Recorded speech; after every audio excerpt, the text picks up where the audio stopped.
to see anything happening right now. I honestly thought early tomorrow afternoon was when things were going to be picking up to get some squalls like this. When we were in Pinecrest, I was doing a little Facebook Live thing, and then all of a sudden the wind kicked up, and everybody was telling me on the Facebook Live that they were watching our position, and they said that a squall was coming through. And sure enough, things kicked up, wind started going, the power line started arcing, getting hit by trees in Pinecrest, very green area. And I was just like, whoa, what's going on here? And I looked at the radar, sure enough, sand was coming through. And David, I want to interrupt. David, I want to interrupt you just for a second. We may have to cut away from you. I'm starting to hear the alerts coming from Weather Control because we are so close to that 2 a.m. hour and that intermediate advisory. So just wanted to give you a heads up. We may have to jump to that, but continue to tell us what we're seeing. I'm not seeing any other cars on the road, which seems like promising news this morning as people are hopefully in their positions where they plan to ride out the storm for the duration. Are you seeing anyone else out there? Granted, it is raining right now, so probably not many people will be out on the street to begin with. There wasn't a lot of traffic. I saw an Uber a little while ago. I don't know if he's really working tonight, Ubering, but we did see that, but not really. There was inside. These are evacuation areas, and I think a lot of people have heeded that for the most part. Pinecrest, Palmetto Bay, Cutler Bay, which we drove through, completely shuttered up and quiet. Very eerie. I mean, I'm used to seeing, the bedroom communities quiet this late at night, but the shutter thing, it's just amazing how many people heeded the warning, took this seriously. So we've got the icon right here, on our right here, and we're about to cross over once the light changes. Kind of silly, I know, since there's no traffic. I thought we're going to lift this out here. Okay, now I just figured out where you are. Give us some perspective. The icon. I get it. All right, so you're about to go over the river. So you're headed, this would be north on Brickell, headed towards downtown Miami, correct? Correct. Correct. So okay. we're gonna come up on Bayfront Park, Bayside, the American Airlines Arena. That's straight ahead of us as we go through. Okay, and David, you are our eyes on the road out there. You were mentioning you're driving through Pinecrest earlier. Now you're through the Brickell area, headed into downtown. When we were talking to Kerry Codd earlier in Broward County, one of the things he pointed out was the police presence that he saw in that area in Hollywood. Have you seen that in these communities in Miami-Dade County as well? Yeah, so we saw in South-Dade, we saw a lot of officers working the Bravo shift like we are here. And they were, I don't know if this light's going to change, Mitch, because it's changed 3 times. Mitch is my photographer here. So anyway, we saw the Miami-Dade police officers down south, and then we saw in Coral Gables a couple of officers out. I think everybody's anticipating that tonight's going to be a very quiet night. But now let's go ahead and turn around. Let's see if we can get back out there somehow. I think when talking with the officers, they were telling us that they expect things to be quiet. They expect things to be quiet, and tomorrow to be a little more interesting. And then obviously after the storm comes the heavy work for them. Sure. David, we had reports earlier of some power flickering in the Pinecrest area. You were just around there. Are you hearing from any friends or contacts down there that they're seeing any of that at this point? Oh, we saw it. We absolutely saw it while we were there. Just when we start seeing the arcing, lights start flickering in the neighborhood. I mean, I told Mitch when I saw it, absolutely, this neighborhood will lose power, just based on the fact that was already happening with just a feeder band coming through. It is, clearly going to happen there. The other thing we were seeing when we were in the Dadeland area, we were driving through, all of a sudden all the street lights went out.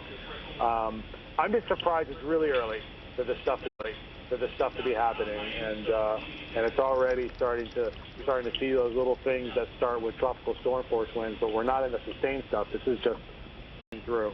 Yeah, I think we're all surprised by that. In fact, I'm looking at the palm trees there on the right of your shot there, and you can see how the wind is whipping them quite a bit, which is pretty surprising because, as you mentioned, it's pretty early to start seeing this, and we started seeing these types of conditions almost about an hour ago when that first rain band came through, and we had Craig Setzer with us then, and he confirmed that yes, this is part of Irma, and it was the first band that was coming through. David, I'm glad you mentioned that the lights were out, the street lights were out in parts of Dayland, because as people are perhaps waking up or can't sleep and trying to figure out, okay, last minute ditch effort to get to a shelter or whatever, I'm going to hit the road and pack up the car and go. Be careful when you're out there on the roads, especially because it's going to be so dark out. If the power's out, you might not see that the light's out and cause a wreck and have an unfortunate incident. So I'm glad you brought that up. As we were driving through here, we just went through a huge puddle here. I mean, we're already flooding in downtown. That's kind of crazy. So this area now, this is the curve. You just passed the Epic Hotel. Now you're turning onto Biscayne Boulevard, and you're saying there's some flooding there, right? Yeah, there's flooding right on the curve there. They have a barricade set up, I guess, for construction going on, and it's basically become a containment for water.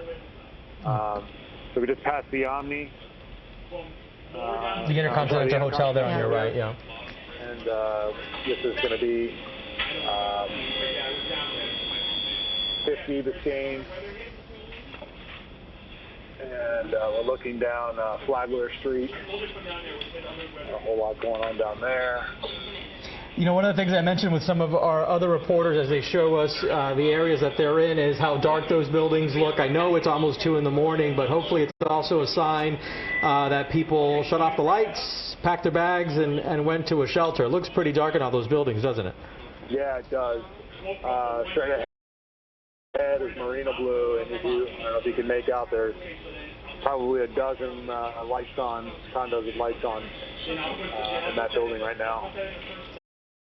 Side on the right here. And David, you've ridden out your fair share of storms here in South Florida. I follow you on social media. I know on Facebook you shared some of your hurricane hacks, so to speak. Yeah. As you cruise around there looking for any sort of activity or any sign of flooding or anything that we should be taking a look at, can you share any of those with us? Tell us, as someone who has been in this area, who has lived through storms before, maybe some things that people can be doing in their homes, because they're going to be there for a little while, sort of as they hunker down. What could they be doing sort of to pass the time, or if power goes out, what are some tips and tricks for them as someone who's been through this many times before? Yeah, well, the first one I tell you right now is that radio with the battery-powered radio. Like, you should definitely be putting that, because I mean, in the next 24 hours, you will be using that likely if you want to watch any coverage and see radar, or at least hear about where it is going. All of the radio stations simulcast with the television station, so it's a really great tool in a storm. And that's definitely something that I'd be looking for. You'd be surprised. You actually own a battery-powered radio in your house. In my house, it turned out to be my daughter's little radio. She has a CD alarm radio in her room where she plays her little CDs, and it turns out the thing takes batteries, and sure enough, has a radio on it. So it's possible that you still have one of these in your home. They're not antiques just yet. The other thing that you can do, obviously, turn the freezer up, turn the refrigerator up. Looks like fire rescue up ahead, running to something. Why don't we take a right here and see if we see those flashing lights up there. Let's try and check that out. Yeah, we're gonna follow up here. They're actually coming our direction. So slow down, watch out. They're coming to this light. You know, while you do that, I can really appreciate just all the water on the road already. The ponding already there. We've only started to see this for about an hour now, and you already see some ponding on the road, and especially over on on the sides as you get closer to the sidewalks, you see the water accumulating there. Yeah. In terms of a couple other things you guys can do, obviously the refrigerator and the freezer you want to crank up so when you lose power you can keep that stuff cold for a little bit longer. But fill the bathtub up with water. And don't think that you're drinking the water out of the bathtub. That's to flush the toilet if you should lose water pressure. You can take a bucket and take the water and put it in the toilet and flush. I had a photographer friend who ran out of water. He thought he's up in Philadelphia. He comes down here. He's doing some of the coverage of Irma, and he was saying, "Oh my gosh, I can't find water. I'm going to have to ration my water." And I said, well, "Wait a second. Take a 2-liter of whatever, emptying it out, fill it up with water from the tap. You're good to go." So, and then he's like, "No, I think I'm going to fill my bathtub up." It's like, please tell me you're not drinking out of the bathtub. Don't do it. Recommended. Don't do it. All right, David Sutter, thank you. Keep driving around, and you let us know when you find something that we should show here, and we definitely will. But thank you for doing that and for being out there in those conditions. Yeah. And a big thanks to Mitch, who's driving in those conditions. We appreciate the work that you guys are doing. So again, thank you so much. Absolutely. Of course, we have crews positioned all throughout South Florida as we prepare for any potential impact that will come. There will be an impact from Hurricane Irma felt here in South Florida. We, of course, looking forward to the latest information from the new 2 a.m. advisory. Good morning. Just about 2 o'clock. I'm Lauren Pastrana here with Eugene Ramirez for our special coverage of Hurricane Irma. We are, of course, right on the dot at 2 a.m. Going to turn things over to meteorologist Lisette Gonzalez, who has the latest on that advisory. Lisette, good morning. Good morning, Eugene and Lauren, and good morning to all of you at home. And as we take a look at the latest 2 a.m. advisory, we are not seeing much change. Right now, it is still Category 5 and max sustained wind 160 miles per hour. Now, the pressure has increased slightly, but I don't want you to focus on these slight changes in intensity or direction here. Still seeing that threat from a major Hurricane Irma headed our way. It is moving to the west at 12 miles per hour, whereas as of 11 p.m. it was moving west at about 13 miles per hour. So it's slowing down just slightly. And as we take a look at the location, it's about 275 miles southeast of Miami, and it did make landfall here along the Camagüey Archipelago. That was around 11 p.m. and the eye is currently moving north of that area at this time. Now, I want you to pay attention here to this yellow shaded area. That is indicating the wind field of the tropical storm force winds. The orange area, that is, and the red shaded area is indicating the hurricane force winds. And we're going to continue to keep a close eye on this, because although the center of Irma and the core of it may be making landfall somewhere along the Keys as we head into that Sunday morning time frame into tomorrow morning, we are going to be dealing with this massive hurricane, and the impacts will be extending well out from the center. So again, we've been seeing the forecast cone and the models trending a little bit to the west, shifting to the west, but we can't let our guard down, and you all need to be prepared, because we are going to be seeing our weather go downhill, and really the entire state of Florida will be dealing with the wrath of Irma. So here's the current forecast track. Irma is expected to move westward here, likely along or just over the north coast of Cuba as a Cat 5 overnight tonight into tomorrow morning. I'm getting my days confused. It is Saturday, so this morning at 8 a.m. and then it is expected to take a turn to the north tonight.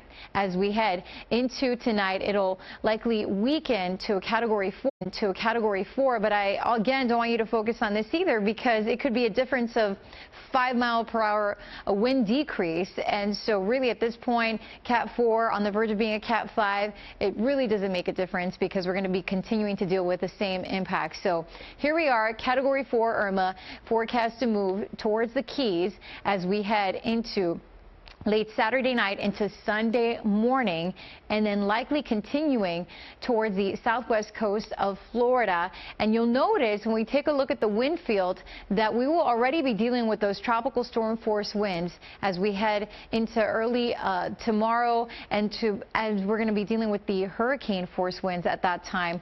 And then likely the entire state here dealing with those hurricane force winds and those tropical storm force winds as well, as we look at that Category 4 riding up the west coast of the state and continuing moving northward here into Georgia and also into Tennessee as we head into early next week. So right now, the highest threat for those destructive hurricane force winds all across the state of Florida.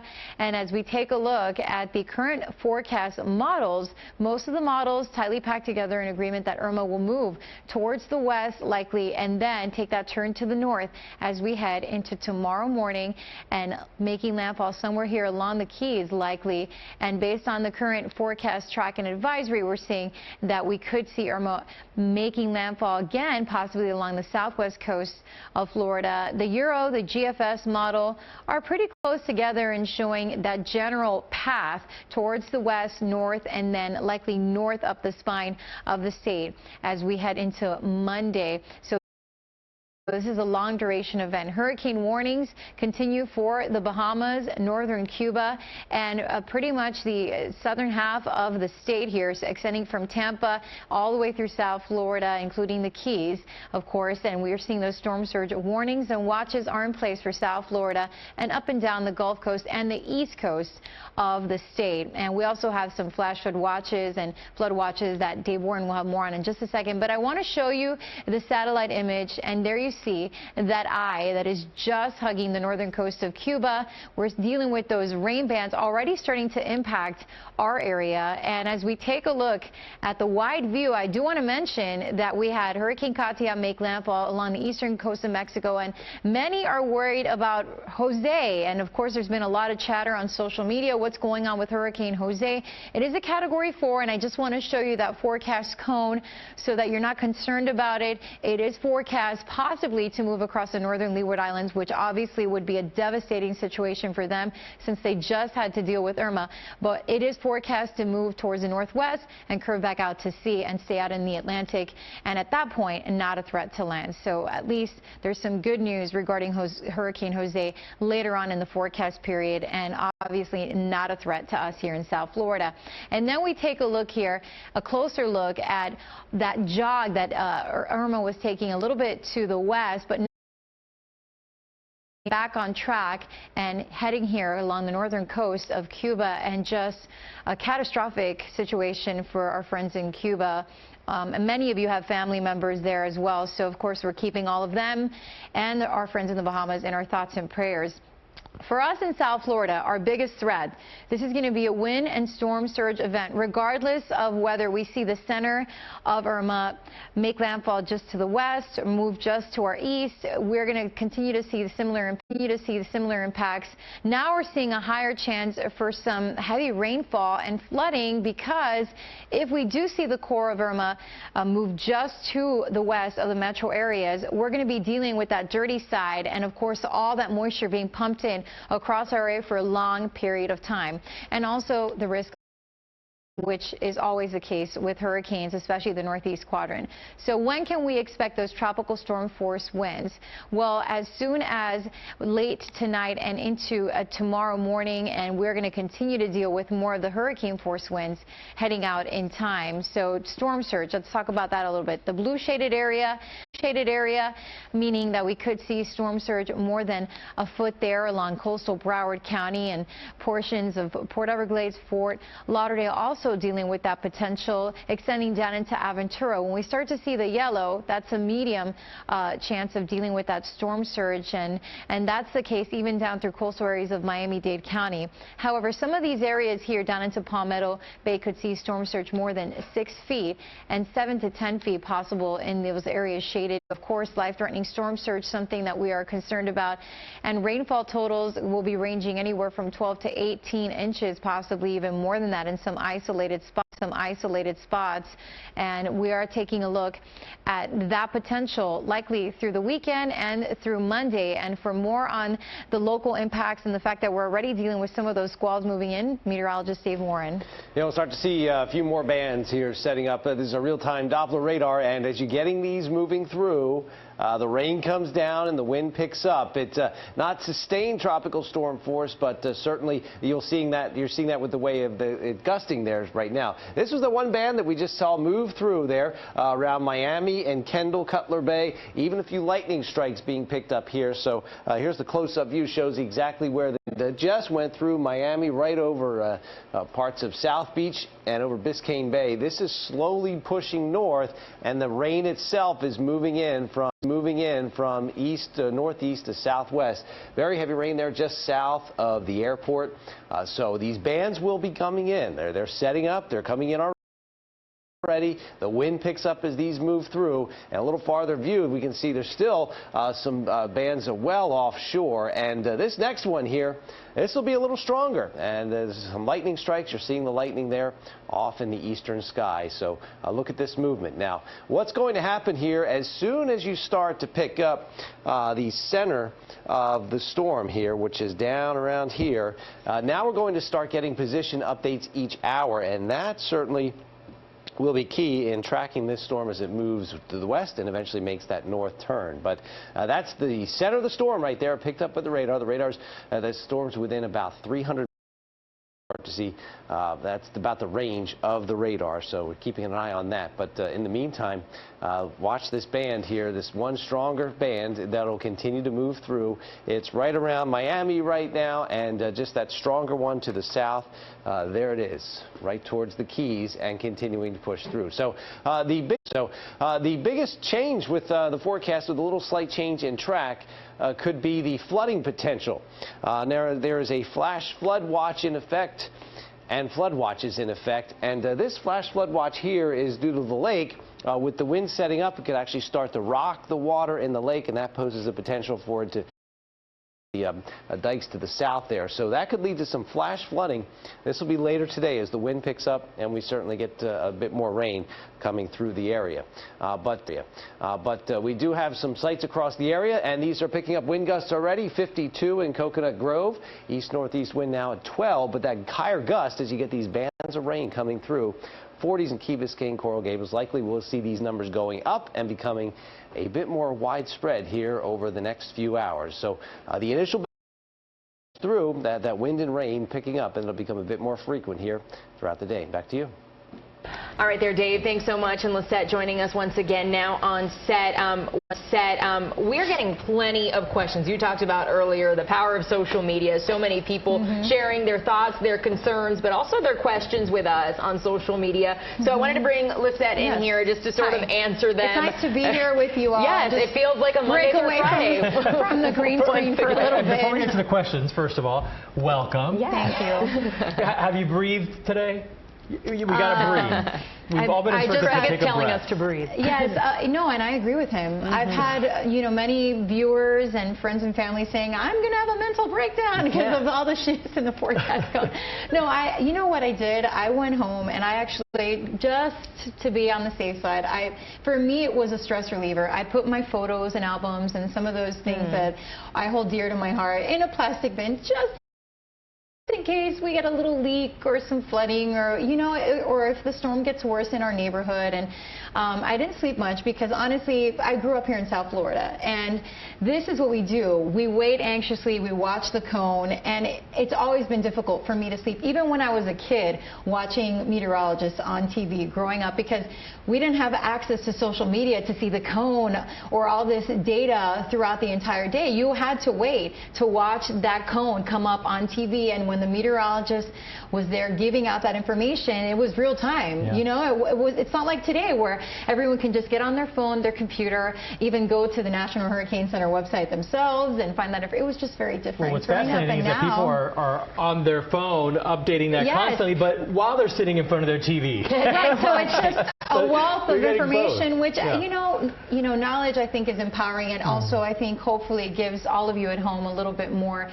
peace of mind, at least to be aware of what we could potentially be dealing with, which right now the key message that we want to get out there is that although we've been seeing this cone shifting a little bit to the west, the models as well, we don't want to give you a false sense of hope that we're not all of a sudden, we're out of the cone, or we're not going to be dealing with a hurricane. I've seen a lot of that on social media, by the way, people saying that. Please, no, this is what we want to avoid, because keep in mind, just with many hurricanes in the past, this is just the forecast based on current models to the east, and that could make a world of difference in terms of how severe our weather could be here in South Florida. And let's say that core is just a little bit more to the east, then we could absolutely be seeing more devastation and destructive winds.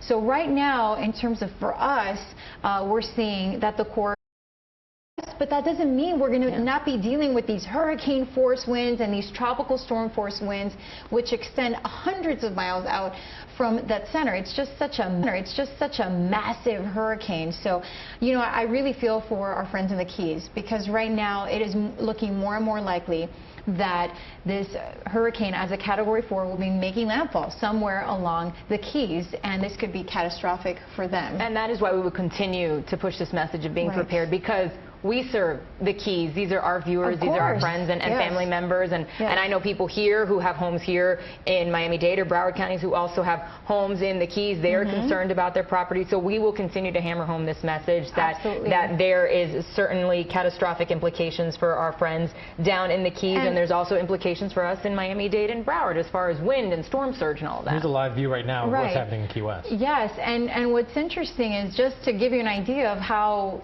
huge this hurricane is, we're already seeing the squalls. And we're not even expecting it to make quote-unquote landfall, which is just really more of a meteorological term. We're more concerned about the core and that eye wall, which is the most destructive part of the hurricane. But that's not until we get into Sunday, you know, tomorrow morning, which, you know, it can be a little confusing because we're here in the overnight hours of getting into the Saturday, right? But yeah, we basically, that window of opportunity for you to make sure that you have everything in place, you should just be inside at this point. But if you have to get anything done, it would be tomorrow morning. Okay, and that was going to be a question that I got. You mean this morning? Yeah, this morning. It's Saturday. In other words, over the next few hours. Over the next few hours. We're so used to coming in the morning and saying, you know, over the next few hours, but over the next few hours. But however, I do want to point out, and we just saw this in David Sutta's camera as he's driving around in this first van. There was already a fence down in the downtown area. I think it was Brickell driving towards downtown, and that's where we saw that fence down. So these winds are already powerful enough where they're knocking down fences. And I think this was a temporary, like a construction fence that they put up, you know, to block off a construction zone, that kind of thing. But it may be too dangerous to do some of that. If you can avoid going outside, I would just say stay inside. But you know how it is. You know, unfortunately, for whatever reason, some people may not have been able to take care of every single thing yesterday. So again, that's it. Time is running out. If you're going to do it, maybe if you're up now, go out and do it now. Because that's one of the messages I got. I have a bunch of landscape rocks. I hadn't really thought about that. Do I need to bring those in? Oh, if you can. They're very heavy, according to this person, so I don't know if the hope is that they could be weighed down, or it's just with all the other precautions you're taking, you think about, okay, I got my shutters, I got my water, I brought in all the lawn furniture, I've got everything else taken care of, but I got these rocks. Well, just to give you an idea, meteorologist Liz Horton came in earlier because, of course, we're all talking about how we're preparing our homes and our families for this hurricane, and she told me, you know, just before coming in, I was lugging some concrete, not concrete blocks, but some tiles that she had, because apparently she was doing some remodeling in her house, and she had forgotten that there were some tiles out there. And actually, my husband did the same yesterday. And, you know, it's just safer to bring anything that's loose outside inside, even if it's just putting it in a shed or in the garage. I think that would be helpful. You know, we've been urging everyone to do that. I saw people strapping their sheds down. Like, I saw some people strapping their entire roofs down on social media. There were entire homes. I don't know how they were doing it, but that's the first I heard of that. It was pretty intense. It was quite the operation. I imagine it took them a while to do it, but yeah. I saw it was two things caught my attention as far as preps go on social media. I saw the straps that you're talking about. I'm sure if you saw them, you know what I'm talking about, because you also did a double take. You're like, what? And another thing I saw was that hurricane fabric. It's like the new shutter. It's literally a fabric that you put over your windows. Okay, I've never heard of that either. Yeah. I got to get with the times. Well, in the Tampa Bay area, and some developers there are now selling the homes with them. That's like part of the package. So I'm curious to see how those work out. And you know, but through the years, we keep seeing developments in how we can prepare, which is great. At my house, we have impact windows. Some people have shutters. Some people like to have the impact windows and put the shutters on top of that. Hey, no, don't apologize. She's a meteorologist. She's got to be here, so she wants to make sure that her house is well protected as she serves us. So absolutely. So Lisette, you said as with any storm, these forecasts the models can shift. Yeah, the hurricane can wobble. We hear a lot about the Euro model. There are two main ones that we focus on. They're updated multiple times throughout the day. When can we expect to see? I know the next big advisory is at 5 a.m., but in terms of model updates, when will we see those? In the next few hours, we should be getting an update. But as of right now, the Euro and the GFS are actually pretty much in agreement and coming close together that we're going to likely see Irma again moving west here along the coast of Cuba, taking that turn to the north as we head into tomorrow morning, and then likely riding up towards the southwest coast. So right now it's not looking good for them, especially because it looks like the core of Irma is going to be moving across the southwest coast of Florida. However, again, we are going to be dealing with tropical storm force winds, hurricane force winds as we head throughout the next 24 to 48 hours. Extreme storm still very much a concern, especially since we are looking like we're going to be on the east side, the dirty side of this. And then on top of that, now the concern is growing for flooding because of the fact that we're going to see all of this moisture being pumped in. Remember, with a hurricane, we have that counterclockwise rotation, and that's going to feed in that moisture from the Gulf, and we're going to continue to get hammered and hammered because Irma is slowing down. It's expected to slow down, and that means that we're going to continue to see that rain falling. We could see yesterday was anywhere from 12 to 18. Yesterday was 8 to 12 inches, and now we're seeing that the rainfall total potential could be anywhere from 12 to 18 inches, and some isolated areas could see more than 20 inches of rain when all said and done. As far as storm surge flooding, if there is a southwest Florida landfall as opposed to a southeast, either Miami-Dade, Broward, that sort of thing, obviously they won't see the magnitude perhaps of the storm surge that they were expecting, but they will still see some because the storm is so big, correct? Exactly. You're talking about for the southeast Florida. Yeah, on our side of the state as far as storm surge, not absolutely. Rain, yeah, because again, we're talking about the counterclockwise rotation and how when you have storm surge, it's basically the wind pushing the water on shore, the ocean water on shore. And so when you're dealing with that east wind that's pumping in that ocean water, that's where we're going to see the threat for the storm surge. And that's why we still have those storm surge watches and warnings in place. Maybe it won't be as severe because the strongest part of the storm, that core, is looking like it's going to be on the southwest coast based on our current advisory and models. But we'll have to wait and see. Obviously, I just feel like we all need to be prepared for the potential that this could shift or wiggle a little bit to the east. In the meantime, though, right now it's looking more like the brunt of this hurricane is going to be across the Keys, the southwest coast, but we are going to be feeling the impacts here. It's a major hurricane, and it's just so big. Yeah, and I want to take a moment now and talk a little bit about Cuba, because you did mention Cuba, and we saw it now on the radar. It's really right along there right now. Here it is. Here's a picture. I've been to Cuba 3 times for work. I was there the first time in May of 2015. Then I went to cover the opening of the U.S. Embassy there. I went when the Pope went there. And as I walked around Havana and other parts, I was out in Pinar del Rio on the west of the island. Those homes, the conditions that they're in on a regular sunny day is terrible. I mean, it looks like a hurricane's already been through there. So I'm sure we're going to be getting images out of Cuba soon, and when we do, we'll share them. But it's a community that is very close to our community here in South Florida. Many people here in South Florida watching us right now have relatives, have friends there. We, of course, are not going to forget that this is affecting those people in Cuba as well. So as soon as we get more images out of Cuba, we'll share that. We already checked in with correspondent Patrick Ottman, by the way, a couple hours ago in Cuba. And while he was doing his live report, the wind and rain that was coming down there, and then it went down. Right. Yeah. Well, also mentioning, you know, we talk about the mountainous terrain of Cuba. And, of course, for us, well, we say that at least in terms of how the hurricane is going to impact us, the mountains could help to weaken it, but then we feel terrible for the folks that are in Cuba and dealing with the wrath of this hurricane, because as you can see from the satellite, there's very deep convection, torrential rain, destructive winds right now, just slamming Cuba and the Bahamas too. And by the way, we have a lot of viewers that watch us in the Bahamas, and they really count on our forecasts and our updates, and we're just keeping all of them in our thoughts and prayers, because I can't imagine.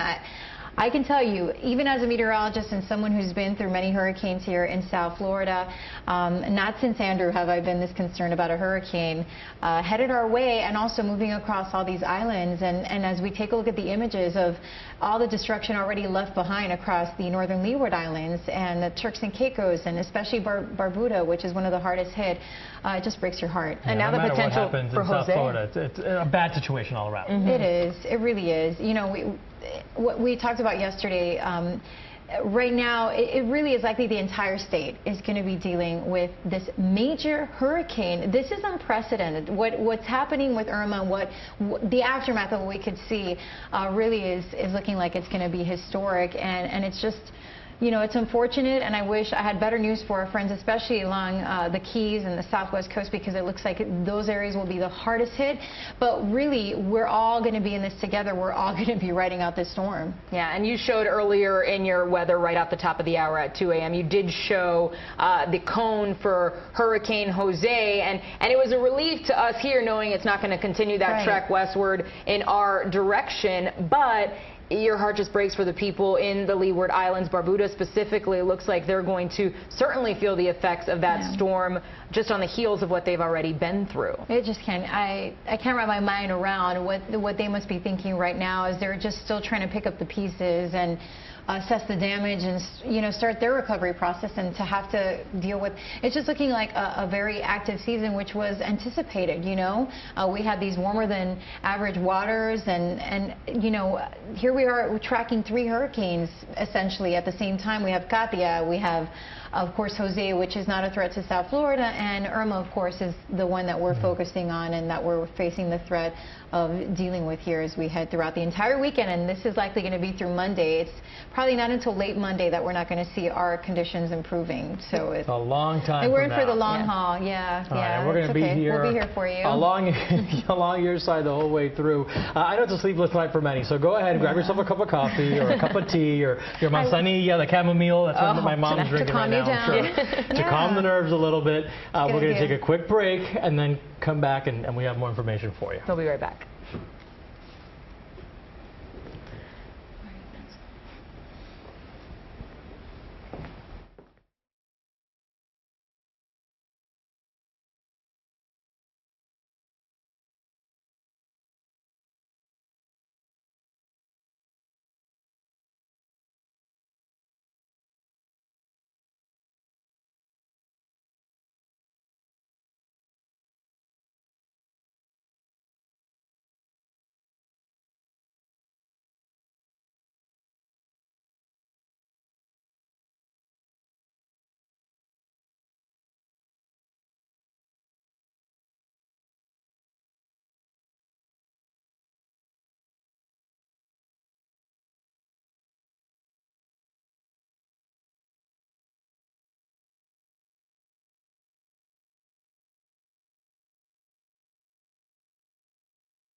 Welcome back. You're watching special coverage right now from CBS 4 of Hurricane Irma. We continue to track this very powerful storm. We are looking at the beach right now. CBS 4's David Sutta has been cruising all around South Florida, giving us live looks at exactly what is going on all across our community, from South Dade to Brickell, now to the beach. You see those waves starting to crash. Of course, this is an evacuation area. The order issued several days ago. The mayor of Miami Beach even jumping the official order from the county and encouraging people from the great city of Miami Beach to leave. Actually, now I'm hearing that this is not Miami Beach, despite what you just saw at the bottom of your screen. This is Hollywood Beach, and had I seen that, I would have known, because that is definitely not what is on Miami Beach. This is Hollywood Beach, and our Kerry Codd is actually in Hollywood, so he's been getting a glimpse of everything that's been going on there.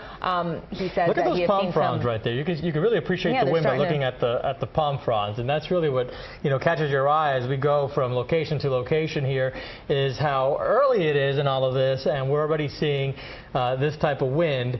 And, you know, earlier when we were looking at David Sutta's camera, we had seen a fence that was down. Now we're seeing these palm fronds whipping around in the wind. We've seen puddling on the roads, and this is just from the first bands of the storm. So this is interesting to watch that early on it looks like this, and we have hours and hours to come. Many hours to go. We will be here with you. We hope that you continue to tune in here to CBS 4 for as long as you have power. If you do lose power, of course, you can listen to us on our radio partners on FM. That's Power 96, 96.5, and as well as Kiss 99.9 Kiss Country, and then on the AM, that is 560 WQAM. Looking at that shot from Hollywood, it reminded me of what Kerry said earlier today, or earlier an hour ago, just really. Hours ago. The days are kind of getting mixed at this point. But he mentioned the fact that a lot of people had heeded the evacuation warnings, and really all he had seen out there were law enforcement officers. So we do know, and we want to thank our law enforcement community for being out there when everyone else is inside.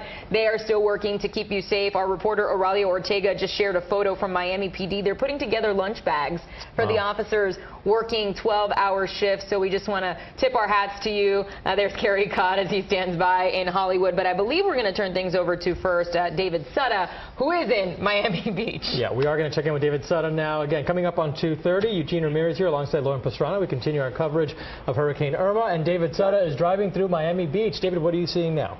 Guys, we just came down the ocean. You guys see our picture right now? Yes, we do. Can. Go ahead. Okay, good. Awesome. So we're going to take a right here. This is actually 5th Street on Miami Beach, and Mitch, I want you to turn on, I think it was Washington that we passed up here, not this light, but the next one.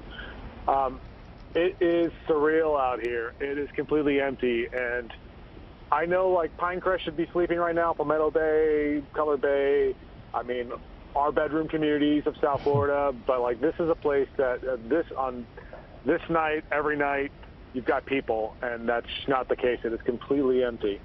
We're coming up now on what looks like a lineup of Miami Beach police cruisers. I'm just sitting here.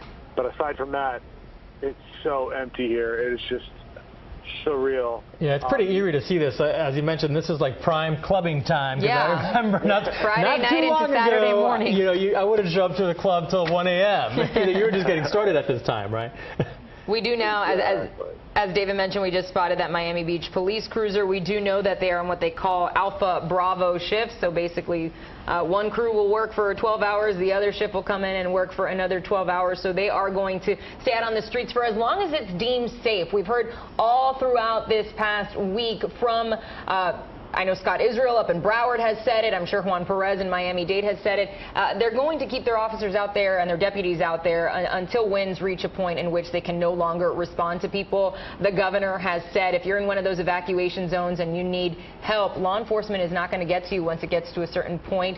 So that is why it is so important that those warnings are heeded. And Miami Beach, of course, one of those evacuation areas, one of those zones in Miami-Dade County with a high potential for storm surge flooding, despite the pumps that were installed. David, I know you've done a lot of stories on those pumps. Can you sort of explain to our viewers who maybe aren't familiar what those pumps are all about and really why they're not going to stand a chance in a storm of this magnitude? Sure. So Miami Beach has really been dealing with a flooding issue for quite a while now, and they've been raising the streets to sort of help the situation. But what that is creating is just pushing the water into businesses and residential areas, creating these reservoirs.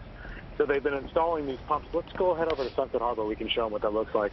They've been installing these pumps to sort of help facilitate the moving of water back out into the ocean. But what happens at a serious high tide here is the way the drainage works is it goes straight into the bay.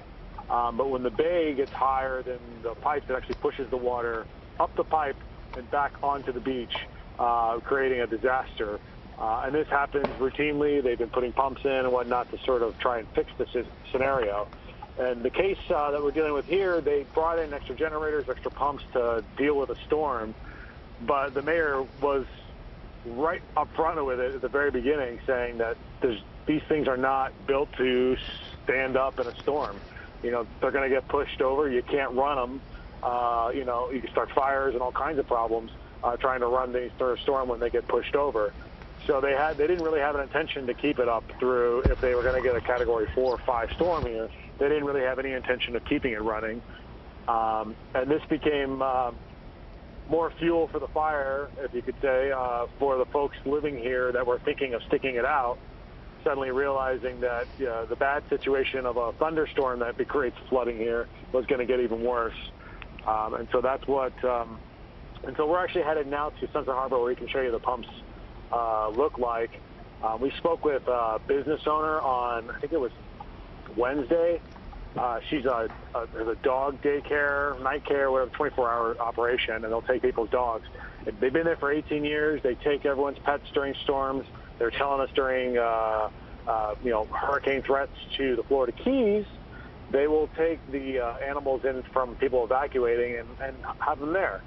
But in the case this time, this was the first time she was so worked up over everything that was going on, and with the addition of the pumps not working, she decided she wasn't going to take the risk of taking on everyone's dogs. And so she canceled everyone's reservations, told them they had to come pick up the dogs. She closed the business. And that's just what happened here. It's one case of many here on South Beach. Yeah, lots of stories of people doing what they have to do, really, to make sure that they're safe. Yeah. I mean, if you look, this is the bedroom community of the urban Miami Beach area. You don't see the cars lining the streets. These would be residential areas that would be lined with cars, and they're empty. And as we turn here, the building straight ahead of us is the Flamingo, maybe 4 lights on, and then obviously it's the middle of the night and late, but nonetheless, I can't believe how many people heeded the warning here. It's pretty remarkable. I got to tell you, when we first started talking about the possibility of a 4 or 5 category storm coming this way, I got really concerned because Miami Beach, downtown Miami, the coastal communities, Bal Harbor, Surfside, hadn't been through the drill of an evacuation since 1992. And if you haven't experienced it, we have a very transient community in South Florida. People live here 5, 10 years, 15 years maybe, but a lot of times we have people that come in and out, especially in these attractions like Miami Beach. Don't get me wrong, there are the people that have lived here for many, many years and call this home, but there's a huge transient population that have either never experienced the storm or they just don't understand. Watch out, Mitch. I think we have to go. Oh, you're going to go the back way. Okay, got it. David, of course, we hope that those people who have never experienced a storm before heeded the warnings as well, and they also got a crash course and all the supplies that they would need to ride out a storm like this. You mentioned that you saw a couple lights on at the building, the Flamingo building. Bad news is that unfortunately means maybe some people stayed behind despite the evacuation order, but the good news is that means the lights are still working. Power is still on, but I am checking right now FPL's website, the FPL Power Tracker, and in Miami-Dade, it's already reporting 9,595 outages. You were down in South Dade earlier this evening or early this morning, and you said you saw some of that flickering, right? Yeah, the lights were flickering. You saw arcing going on when trees hit power lines.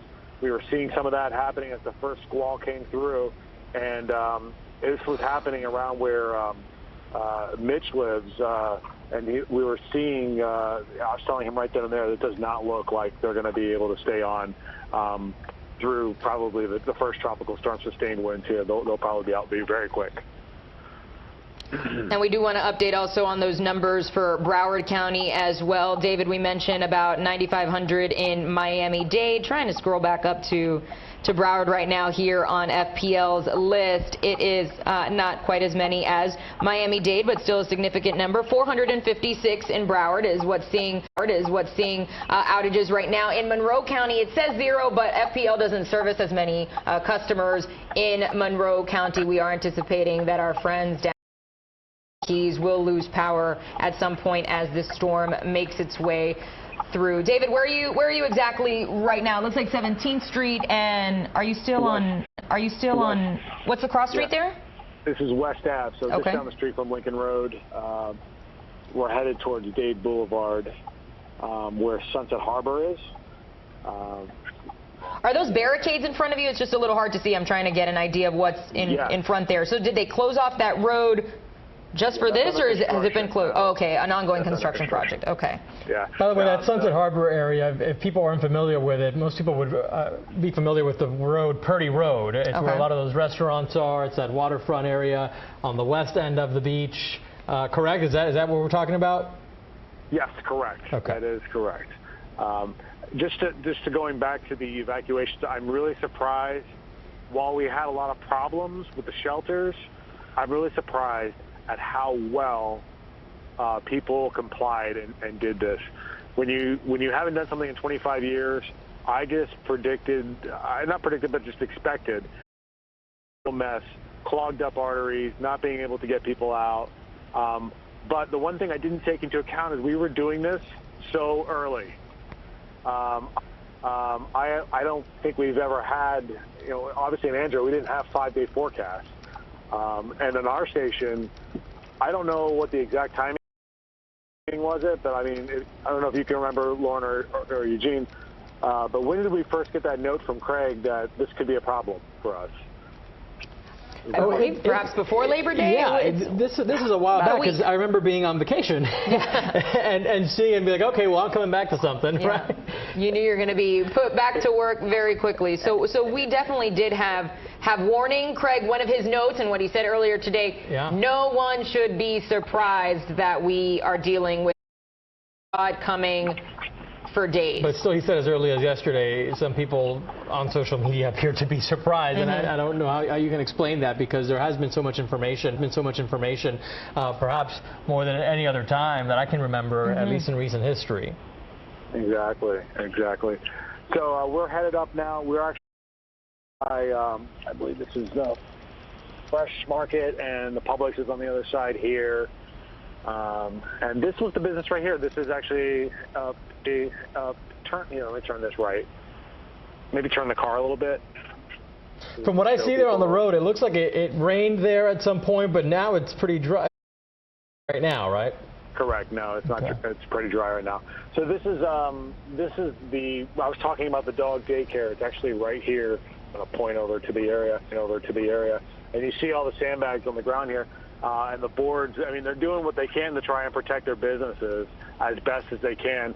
That's a really great setup. I know you really can't see from the signal here in the picture, but when you're doing storm surge, you're trying to do some protection, not just putting that tarp down behind the sandbags is very effective. It's actually a great way. Let's back up and go ahead and show them that pump, Mitch. So anyway, you can see everyone's been trying to do their own thing here to sort of somehow combat the inevitable on the surge. I think that everyone and all the owners in that building are happy with the track right now, happy to see that the surge possibilities are being minimized compared to what they were predicting early on. As far, as recent as yesterday. When people were filling up their sandbags there at Miami Beach, some of the comments that I saw were, well, I hope they're using those sandbags and taking them to the mainland because the surge is going to be so high that the sandbags aren't going to do anything. What are your thoughts on that? I mean, do you think that, do you just go ahead and do nothing, or do you do whatever you can and hope for the best? I got two thoughts on that. And this, take it for what it's worth, but I'm sitting there watching them fill the sandbags. I watched guys and girls pulling up in Honda Civics and six-figure Bentleys, filling up their bags. It didn't matter what your income was. Everybody was lining up for these bags to try and protect their property. So I saw that and I thought, wow, that's impressive. But my mind is I am so not worried about your sandbags. I think the sandbags will be there and everything else will not. When you're talking about a Category 4, Category 5 storm. If you get a direct landfall, I mean, that's catastrophic. It's just not something that we can comprehend if you've never experienced it, never seen it. You're thinking the drill is, I've got to protect from water. I think a lot of it had to do with Harvey. People were thinking, oh my gosh, that's what a hurricane looks like. Harvey, obviously, a totally different animal compared to this. So we're pointing the car straight ahead right now. You're looking at a generator, and it feeds into a pump straight ahead of it. And this is what's been installed here in Miami Beach to sort of combat the flooding. Running, actually, lower your window. Just make sure that's not running. No, not at all. So, there's no real need right now. There's nothing on the road. It's very dry, which is great to see. One of the things I will note about Miami Beach is they run a lot of their power lines underground here, and that's pretty awesome because after Wilma came through Miami Beach, they had power up very quickly here. And I know that because I got married on Miami Beach a week after Wilma came through. Wow. So the venue got ready real quick, huh? Yes. Well, the great thing about getting married a week after Hurricane Wilma is you invite people to your wedding that you don't necessarily want to come. You have to invite them, right? And all those people didn't come. Just the people that we really wanted to be there came. That's a great way to trim down the guest list, for sure. Wasn't by design, but it worked out that way. David, you were just showing us that pump there. I know in recent months we've also been seeing stories out of the city of Miami, them talking about their infrastructure plan as far as pumps for the future are concerned. I'm not sure if you've been able to speak to any contacts with the city of Miami as they've prepared for this storm and their potential flooding threat there. What are they saying as far as what they're doing? I know you're in Miami Beach right now, but you were just in the city of Miami. What did you hear about what they're doing? Yeah. I didn't do a lot of coverage in Miami. I stuck with the Barrier Island, and then I got rushed down to the Keys, so I didn't get a really great opportunity to talk to them. I got to tell you that I feel so much better with the current tracks, as I'm sure a lot of people do in South Florida. That downtown core holds a lot of infrastructure, not just downtown Miami, but Fort Lauderdale, the ports. I mean, just I'm not just talking about commerce, but the supply chains for South Florida come through these areas. The internet that connects us to Central South America comes through here. It's just an amazing place to think about losing in a storm. If that goes down, it becomes a major problem for after the storm. I'm not just talking about getting yourself some power or getting yourself some water. You're talking about the supply chain to getting the entire community back up and running. And this is something that emergency planners have been looking at and trying to figure out what's the best plan to sort of deal with this.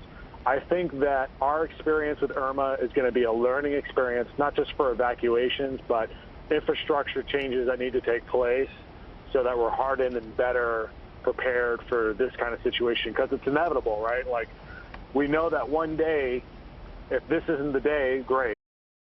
One day, this is a possibility that's likely. We've skirted this since, 1926 was the last time I think we had a major storm come through downtown Miami, and the population difference between 1926 and 2017 is immense.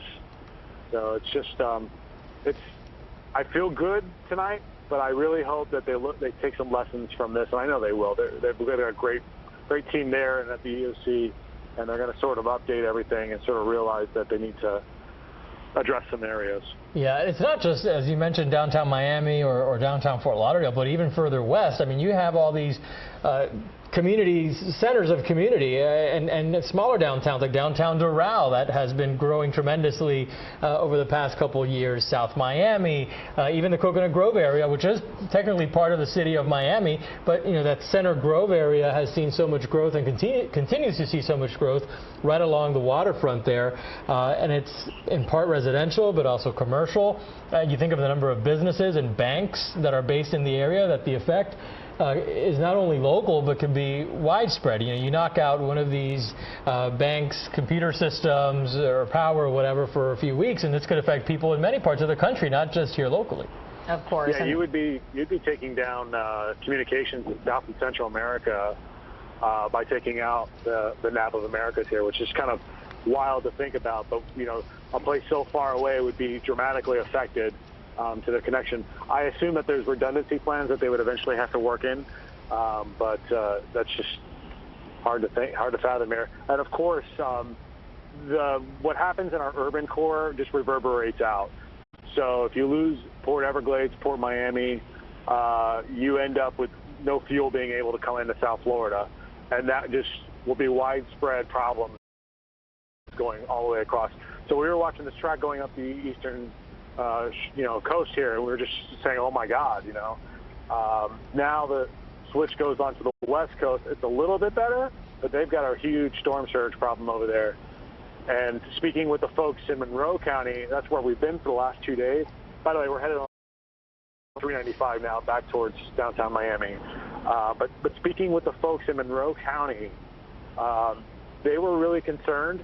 Miami gets hit, Fort Lauderdale gets hit, West Palm gets hit, and if they got hit in the Keys, they were going to be an afterthought, because all these places were going to take precedence over the recovery efforts of National Guard and everybody coming down. Sure. And they felt like it would be a long time before they heard from anyone, and definitely it would be an issue of supply chain getting to them. They felt like they'd be last on it. I don't know if that changes if we get a southwest Florida hit. Obviously the US 1, we're hopeful that the US 1 connection will still be there after Irma passes. If they don't have US 1, if they have 42 bridges, if they have a damaged bridge, the Florida Department of Transportation, about a few hours after Irma passed, will start doing the inspections on the bridges. They do them above and below. They actually have to get in a boat and go below and be able to inspect.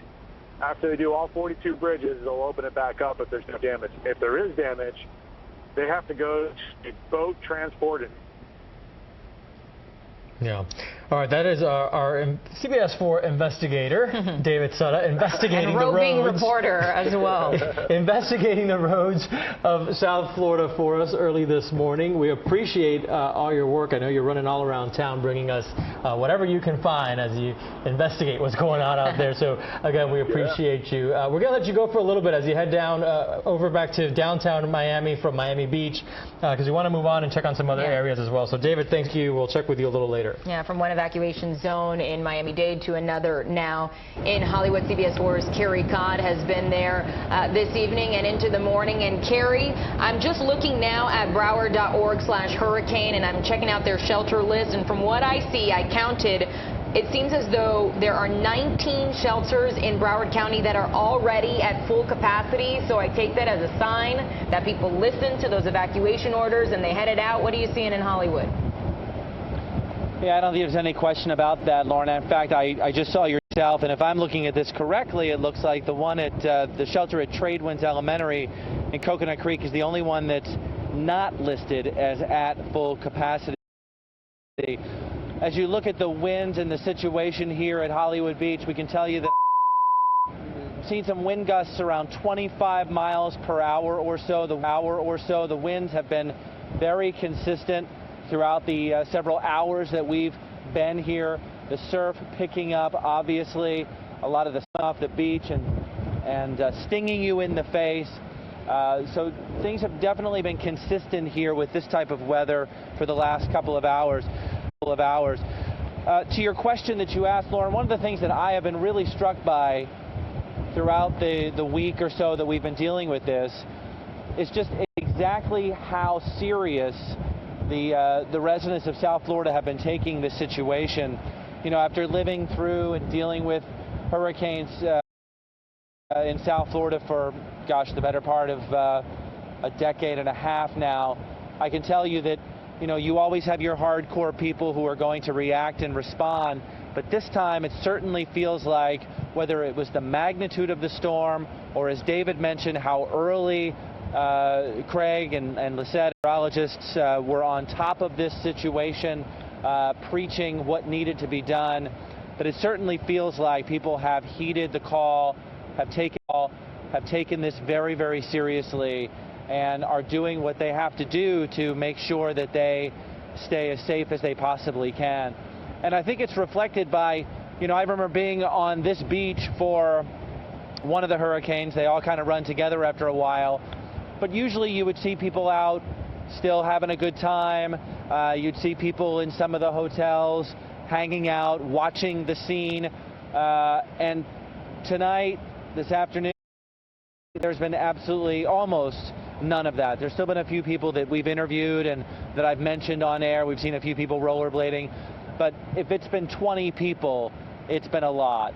And in the past, you might see, several dozen, couple hundred. So I think it really is an indication of just how seriously people have seen this. And when you see that track that we were seeing over the last couple days, and just what that could potentially bring to us, and you see that curve coming straight up through Miami like we all saw over the last few days, I think it does bring a lot of things into focus. And of course now we're seeing a track that has shifted a little bit west, and from what I'm reading and from what Lisette and Craig are telling us, obviously this could all continue to change and meander depending on certain conditions.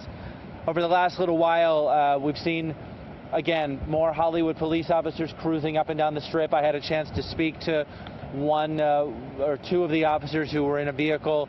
They told us that they're encountering very few people, just a few sightseers. Most people are indoors, very well behaved, taking things very seriously, as we've mentioned. My photographer Rudy and I, we drove around from Hollywood down A1A into Hallandale Beach, back over to US 1, and then made the loop back over here to the beach. Very few cars, almost no people, just a couple of people walking around. So it has been very light on the people, which obviously is what our emergency and management officials want to see as the conditions continue to take a turn over the next 12 to 18 hours or so. That's really what we're seeing here in Hollywood at this point. Really appreciating guys, back to you. We're really appreciating your live picture here. It lightened up a little bit so we could better see what's going on there. As you're standing there and as we hear the roaring of the ocean, and we saw you when we first came out to your hair kind of whipping in the wind. It looks good, by the way. But which one of these elements has been more impressive to you? Is it that surf, the wind, any rain you might have experienced out there? What's really kind of the top issue for you as far as elements when it comes to what you're experiencing with this band coming through? We've had a little bit of rain, just very little bit. Actually, right now it's starting to rain again. After covering these storms for so many years, I would have to say the fact that we're seeing this type of wind, even though it's not the type of wind that will knock you over in any capacity, but just the fact that we're seeing this sustained type of wind at 23, 25 miles per hour, that's been a little surprising to me. I didn't know that we would necessarily be having this type of sustained wind at this point. Eugene, it's a great question. And obviously, it's just something that, when we're out here reporting, we try to be absolutely as safe as we can to try to bring some live pictures to people while we can, because, there will be a point that we just simply cannot be out here in this type of environment where we have to get to some place where, it's just safer for us to be able to continue to report and gather information and bring needed information to people. Because obviously everybody wants to know what it's like. Everybody wants to know what's happening.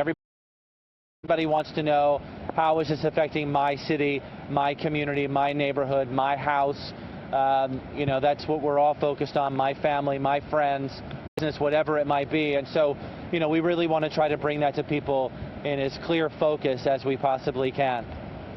We can definitely see the wind in your hair and the palm fronds. Earlier when we were looking at the live picture from David Stutta's camera as he drives through the Miami area, we saw a down fence. Have you seen anything like that there? Anything that's now out of place or has been blown over because of the wind? Wow, look at that American flag in the wind. That's impressive.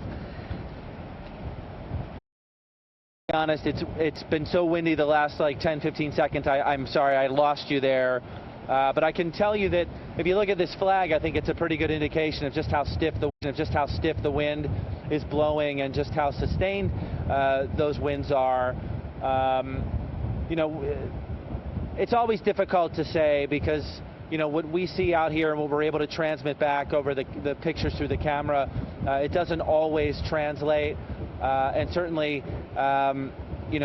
we've been in storms where you literally could not stand up, and when you anticipate a storm like we're going to get with Irma, you definitely kind of have to consider You know, how is this going to affect us? What do we have to look out for? What do we have to do to, you know, protect our safe? But, you know, at this point, it is just a very, very blustery, very gusty, sustained type of wind that we're seeing, and obviously we anticipate continue seeing that for the next several hours and the next several days, really. And Carrie, I hope you don't mind if I get a little personal with you. I follow you on Facebook. I know you have a wife and you got your beautiful son. So what sort of goes through your mind as you have to head to work, leave them all safe and prepared? Can you sort of speak to that and how you got them prepared for you to then come and do your job to serve the people of South Florida? Yeah, I mean, Lauren, you're a parent too. It's hard. You know, I think we all feel overwhelmed at some point, you know, to some degree, you know, whether you're a parent or not. You know, you have loved ones and you want to make sure, obviously, that they're safe. So for us, I'm a very type A personality. I like to, you know, if there's a problem, you attack it, you deal with it, you know, handle it the best that you possibly can, and then you can at least put your head on the pillow at night knowing that whether it worked out, you tried your best, you did your best. So for us, we weighed some options. My in-laws happen to be on the west coast of Florida. So at one point, we were thinking that possibly my wife and kids would go there to shelter with her family. But again, we weighed out. Was that the right move? This storm can move, and the storm is so wide that, you know, it was really going to encompass the entire state. Plus, the traffic on the road. Could she get gas over there? How long would it take before she could get back home and the kids could get back to school and she could get back to work? So these are some of the decisions that we had to make as a family. Instead, and you know, would she stay in our home? We do happen to be blessed to be able to have hurricane impact windows and doors. I don't know that they've ever been tested like they could be tested with this storm. So that was certainly a consideration. And did I want her to be home alone with me not being there? Because I certainly can't be driving on, you know, that takes their mind off of what's maybe happening outside, and the wind and the rain and the noise, which, as you know, for children can be anxiety producing. Heck, for adults, it can be anxiety producing. So that's sort of the checklist that we went through for our family. And I thank you for asking. And, you know, we all have those situations. We all have to make those kinds of choices and decisions, for sure. All right, Carrie, thank you so much for all of your valuable information, for the views you gave us there of Hollywood Beach, and, of course, for your personal insight into the storm. And that's why I asked this question like this, to sort of show we all go through the same concerns that our viewers are going through. Exactly. The same warnings that we gave to our viewers is the same warnings that we also heeded. So, Carrie Codd, glad to hear that your family is in a nice, safe location, and hopefully you'll be seeing them very, very soon after all this coverage, which you're doing great at, so thank you so much. Thanks, Carrie. All right, top of the hour. Let's see what's going on with Irma, specifically all that wind that we just saw out there where Carrie was at in Hollywood Beach. That American flag really clear picture of exactly what's happening there, because it was just waving, waving, waving. He couldn't hear when you were asking about it because of the wind, probably. And Anissa Gonzalez is here to talk a little bit about that wind. What are we seeing out there? Well, yeah, the wind is really cranking and kicking into gear, and we're also seeing some squalls and some gusty showers. And yeah, these are some of the outer rain bands associated with Irma. So look at these sustained winds right now, anywhere from 10 miles per hour out of the northeast in Miami and Fort Lauderdale. They're near where Carrie is, about 23-mile-per-hour sustained wind, 21-mile-per-hour wind down in Marathon. And take a look at the gusts, and we are seeing gusts ranging anywhere from about 28 to even 30 miles per hour. So that's why when you hear Carrie talking about how blustery it is already, and just how impressed he is with how windy it's starting to get this soon, and of course still seeing that Hurricane Irma is far from us, we're just seeing how massive this hurricane is and how we're going to be dealing with the impacts for quite a long time. And just as we take a look at those wind speeds, I just showed you that gusts of 30 miles miles per hour. Tropical storm force winds range from 39 to 73 miles per hour. So as we head throughout the day today, we are going to be dealing with tropical storm force winds, and then overnight tonight and into tomorrow morning, depending on whether it remains a Category 5 or a Category 4, really not making much of a difference, but we're seeing the winds could range from 130 to 156 miles per hour, Cat 5 above 157 miles per hour, and of course the strongest winds are always right in the core of the hurricane, the center of that hurricane, but we're going to see the effects far-reaching from that center, and that's something that we want you to understand and be aware of. And you know, hearing Kerry talk about his plan with his family, I can totally relate. I went through the same thing with my husband and our daughters, and we're trying to figure out, should he stay over where we live in western Miami-Dade, or should he go up to Palm Beach with the in-laws? And there were a whole bunch of different options that we were considering. And let me tell you, I think going through a hurricane as a parent is even more challenging and more concerning, because I'm more worried about my kids and my husband than myself. You know, I'll be fine. We'll ride out the storm here at the station, but I feel for Kerry, all of our reporters who are going to be working overtime, and of course bringing you all this live team coverage, because we want to help you and your loved ones be safe and informed and ready for whatever's headed our way, which, yes, Hurricane Irma is headed our way, although the track has shifted a little bit to the west. So if you're just joining us, although I know many people are not sleeping and are on social media asking questions, just trying to find out what have been the latest updates with Irma. Well, we did get the 2 a.m. advisory, so that is something that I can tell you about right now. The max sustained winds 160 miles per hour. It is still a Category 5. The pressure increased slightly, but don't pay attention to these slight fluctuations in intensity, because that is to be expected with these hurricanes. And it is moving west at 12 miles per hour, located about 275 miles southeast of Miami, Florida.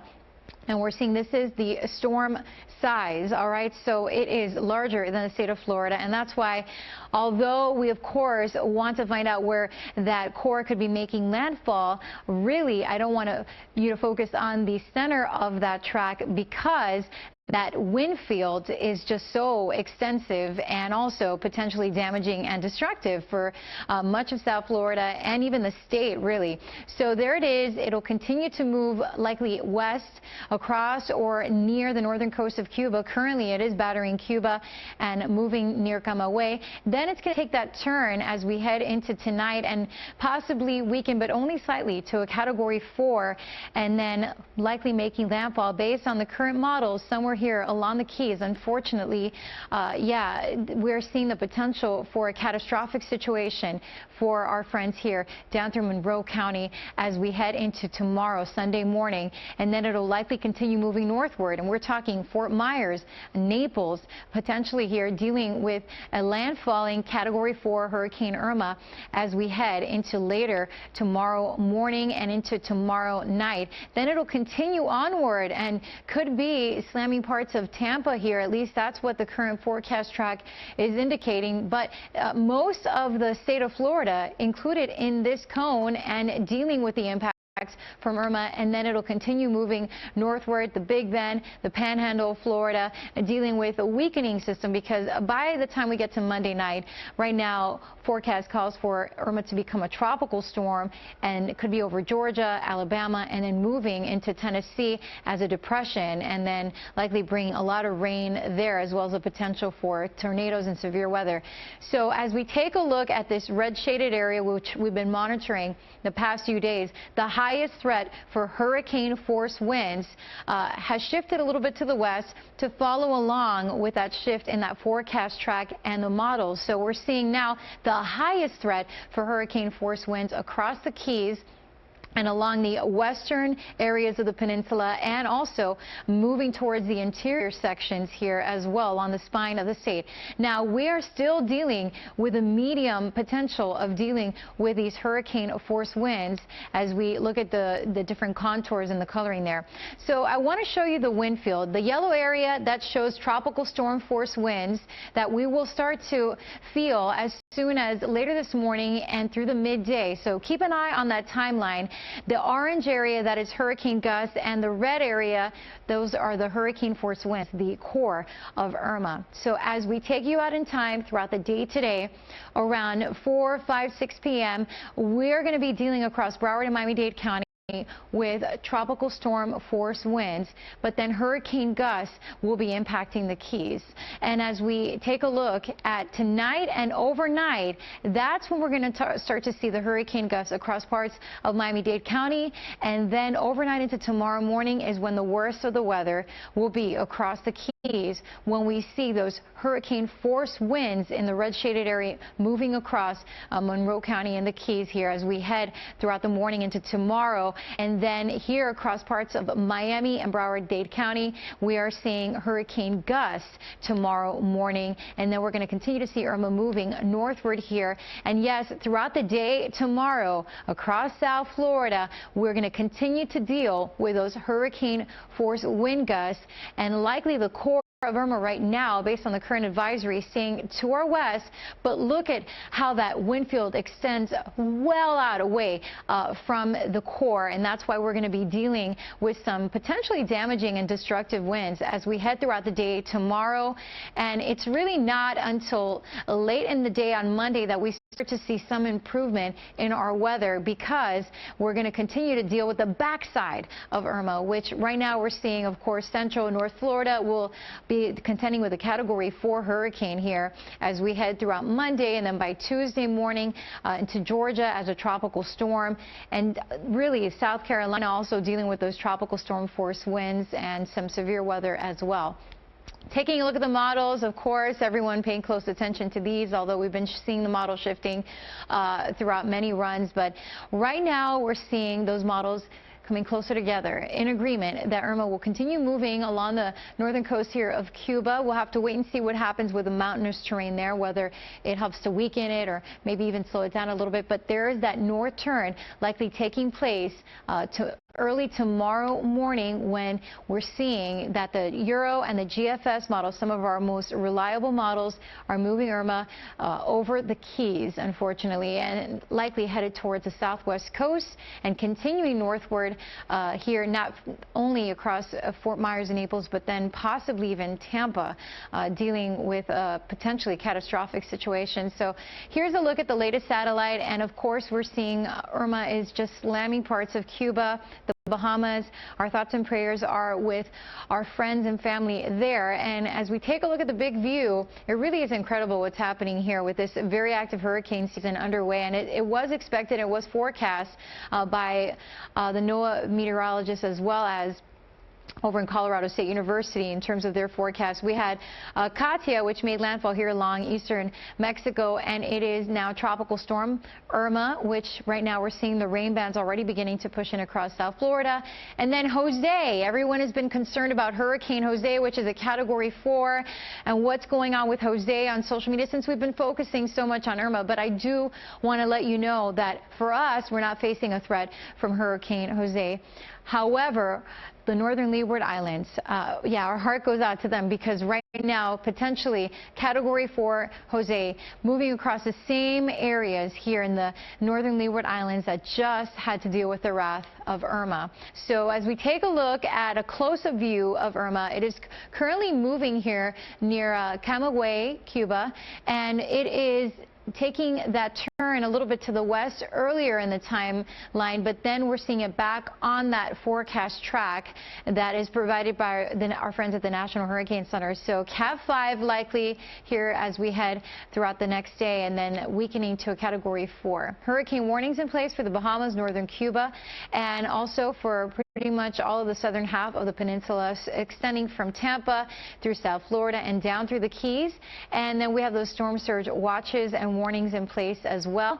Also, something you have to keep in mind, now the threat for some heavy rain and flooding is increasing for us, and we do have flood watch in place through Monday evening for South Florida, and a flash flood watch for Lake Okeechobee, which Dave Warren will explain in just a second. Biggest threats with Hurricane Irma, we're still going to be dealing with extreme extreme wind event, severe storm surge, and also that potential for heavy rainfall and flooding is on the increase, as well as the risk of tornadoes. And as we take a look at the storm surge, it's not looking as severe as yesterday because of the fact that it looks like the core of Irma may be more to our west. But still, we are going to see that water push up along the shore. That storm surge could be about a foot or more here along coastal areas of Broward County, places like Fort Lauderdale, Port Everglades, as well as down into Aventura. Now, as we head down towards coastal areas of Miami-Dade County, that storm surge could be a little bit higher, possibly more than 3 feet, and also more than 6 feet possible in these red shaded areas, maybe near Palmetto Bay. But Coral Gables, for example, that area, as well as Kendall, we're seeing more than 3 feet in terms of storm surge, and then down through parts of Cutler Bay, a higher threat for extreme storm surge, 7 to 10 feet. That's why most of these areas have been evacuated, and down through the Keys, we could see storm surge up to 3 feet or more. So taking you through the timeline today, the rain squalls, they're moving in. You want to stay inside, hunker down. Now is the time because the weather is already starting to deteriorate. Tropical storm force winds later on, and then we're going to start to see, especially tonight, overnight, we're going to be dealing with those hurricane force winds. So tomorrow, we're going to see hurricane conditions arriving, severe storm surge, heavy rain, flooding, the risk of tornadoes, and we're talking a long duration event. Hurricane force winds possible all day long with higher gusts, possibly even close to 100 miles per hour. And for more on local impacts and also what's happening in terms of the radar, we already see some rain bands moving in, right, Dave? Yeah, seeing these rain bands come in, and as they move through, you get that brief rain. Then the wind picks up. We've seen gusts 40 to 50 miles an hour already. That is likely to increase as the bands become more and more common and be a bit more intense here. But you can see just the last few hours, one band moved through already, broke apart here, and mainly across Miami. But this is a little stronger, and this is sliding towards the Keys. As this comes in, you'll see that wind really start to pick up, and this will be some higher gusts. But we're watching these closely here. A close-up view, and you see pretty quiet now, but we're seeing the wind continue, sustaining 20, 30 miles an hour, likely tropical storm force, sustained winds over 40 miles an hour shortly. But it's pretty quiet on the radar. Just one lone shower moving through Weston right now. So a brief little rain shower with the pickup with the little wind gust. A little farther south, it's pretty quiet, but let's get to where the storm is. We're starting to see the bands come through. And then a little farther south, we can actually pick up the center of the storm right here. This is within about 250 miles within the area. So once the center of the storm's picked up, we actually start to see the hourly updates come in, and this will be important. We'll watch this closely. These are position updates each hour. Gives us the latitude and the longitude. Key West right there, Miami's right there. It's about 80 degrees and just under 82. So as the storm continues to move through this direction, we want to look for a turn, and where that happens here, we could easily get a better idea about where the storm is headed, where it could cross over the Keys and pass to the north, how close it could be to the Miami area. So once they start doing the hourly updates as it gets picked up by the radar, then things will we'll get a better idea about where the storm is headed and the little shifts in direction, little wobbles that we see, and what that means for us. So a flash flood watch in effect, and because the wind picking up today, it could actually rock the water back and forth in Lake Okeechobee. So they've tried to lower it just a bit, but it could actually cause a problem with some of the dikes on the south side. So that's why we have a flash flood watch there. A quick release of water there from the dam, that could lead to a flash flooding event there. And this is the accumulated rainfall. Now, depending on where the center of the storm tracks, there, we'll get these feeder bands coming in, so that could lead to some very heavy rain if the storm tracks a little farther west. That's been a little change because it wasn't thought it was going to be a big flooding event, but with a slight change in direction there, we could see a bit more in the way of rain. Here are the wind gusts from our neighborhood networks, 20, 30 miles an hour, and this is in Broward County. I have a number more there in also Broward County, a little farther south. Seeing for the most part widespread 20, 30 miles an hour, a little stronger closer to the coast, and there in Royal Palm and Weston, there it's a 19-mile-an-hour wind gust. Higher gusts with that first rain band. This was mostly through Coconut Grove, Key Biscayne, close to the coast there in Miami-Dade. So 40 to 50 likely to continue and get a little higher throughout the day today, and especially overnight tonight. Let's go back to you.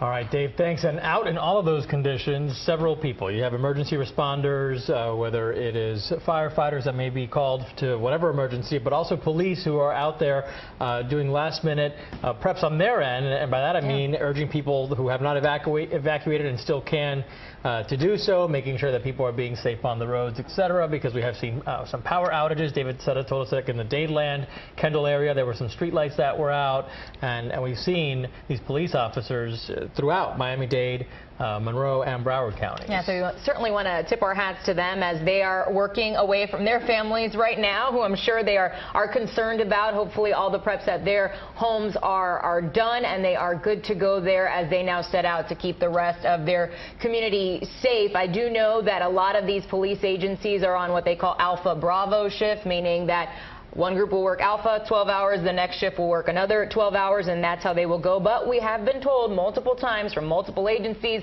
from local all the way up to the governor, basically saying once winds reach a certain speed, these first responders are not going to put themselves in danger to go to respond because these evacuation orders were issued, and that they would hope that people would have listened to them. But as you mentioned, these officers still out there right now in force, and CBS 4's Oralia Ortega is actually with City of Miami Police as they prepare to weather out this storm. She spoke to Commander Freddie Cruz. Let's see how they're preparing at Miami PD. Hi, I'm Oralia Ortega. I'm here at City of Miami Police headquarters, and there's a lot of activity going on here, and we're going to check in with Commander Freddie Cruz. Good morning. How are you? Good morning, Oralia, and good morning to everyone out there. Yes, as you mentioned, we're here at the City of Miami Police Department's headquarters, and actually the logistics center. This is where it all takes place, where we actually are logistically feeding our officers, making sure that they're provided with water. As you know, yesterday we activated what we call Alpha Bravo mode, where we've gone into 12-hour shifts, and all days off vacation have been canceled, and all our officers will be in uniform. Many of them will be answering calls for service. They will be in a special response platoon. In the event that we have any major incidents, they are on standby. However, we got to make sure that our officers are fed. We've been giving them hot meals. We have here a bunch of sandwiches in brown bags, protein bars that we're providing for them. And we want to make sure that, again, our officers, due to the fact that they're going to be away from home, we want to make sure that they're well taken care of while they're providing a service for the community. I mentioned that 12-hour shifts. We don't know where the storm is going. We don't know how it affects South Florida. But a message that I want to give everyone out there, if in the event that it affects us and there are power outages, please stay at home. Wait for the public service to do what they need to do. Our officers will be directing traffic. They will be out there. But again, stay at home. We have many people that like to go out after a storm, and that is one of the main the most dangerous pivotal point. It's not during the storm, but it's after the storm, where there's down power lines, there's down trees, and people get curious, and that's where we've seen a lot of injuries. So please stay home, let our officers work, let the public service work, and stay informed, watching TV, listening to the radio, seeing what's out there, and again, remember, we're out here for you. Yeah, and also reserve those emergency calls for 911. Don't call 311 for other information. Absolutely. 311 will provide you with all the information in the event that you have an emergency. Obviously, call 911. Right now, again, we're still monitoring the storm. If you haven't prepared, it's not too late. Prepare. Make sure you have everything ready. If you don't feel safe at home, go to a family member's house, a neighbor's. But again, one thing that you can rest assured is that the police and fire services are here, ready, available, and we're working for you. All right, so let's take a look at what some of the workers are here putting together for these officers. Everything is closed, of course, because of the storm. So officers, obviously, they need food. Exactly. And here's an example of, with the brown bag. I was very curious. As soon as I saw them, I wanted to see what was inside. We have potato chips. We have ham and cheese sandwiches, protein bars. And again, this is just a small example. This is just a snack we've been providing our officers. We actually provided them with, earlier in the evening, ground beef, chicken. And again, we want to make sure our officers are taken care of and they're given a good meal so they can go out there and provide that quality service as we do every day to our citizens. We have numerous bottles of water in the event that they have to direct traffic tomorrow on a hot summer day, and we want to make sure they're hydrated. And again, this is just a clear example of what we got going on here. And I saw some officers out and about patrolling the area, but is there a point where they are going to come inside, to a shelter? Yes. Once we hit 39-mile-an-hour winds, our officers are directed to stay inside. There are some officers during this Alpha Bravo that might ride the storm either here at the station or at home. Now, once it becomes safe, then they either go home or they report to work. And again, a message to the public: in the event that there are 40-mile-an-hour winds, there might be a delay in police services. That's another reason why I ask everyone to stay home. Don't go out to the street, because if you do call 911, there might be a delay, and you might be putting yourself in harm's way as there's a delay in fire and police services. All right. Thank you so much for your time. All right. Back to you.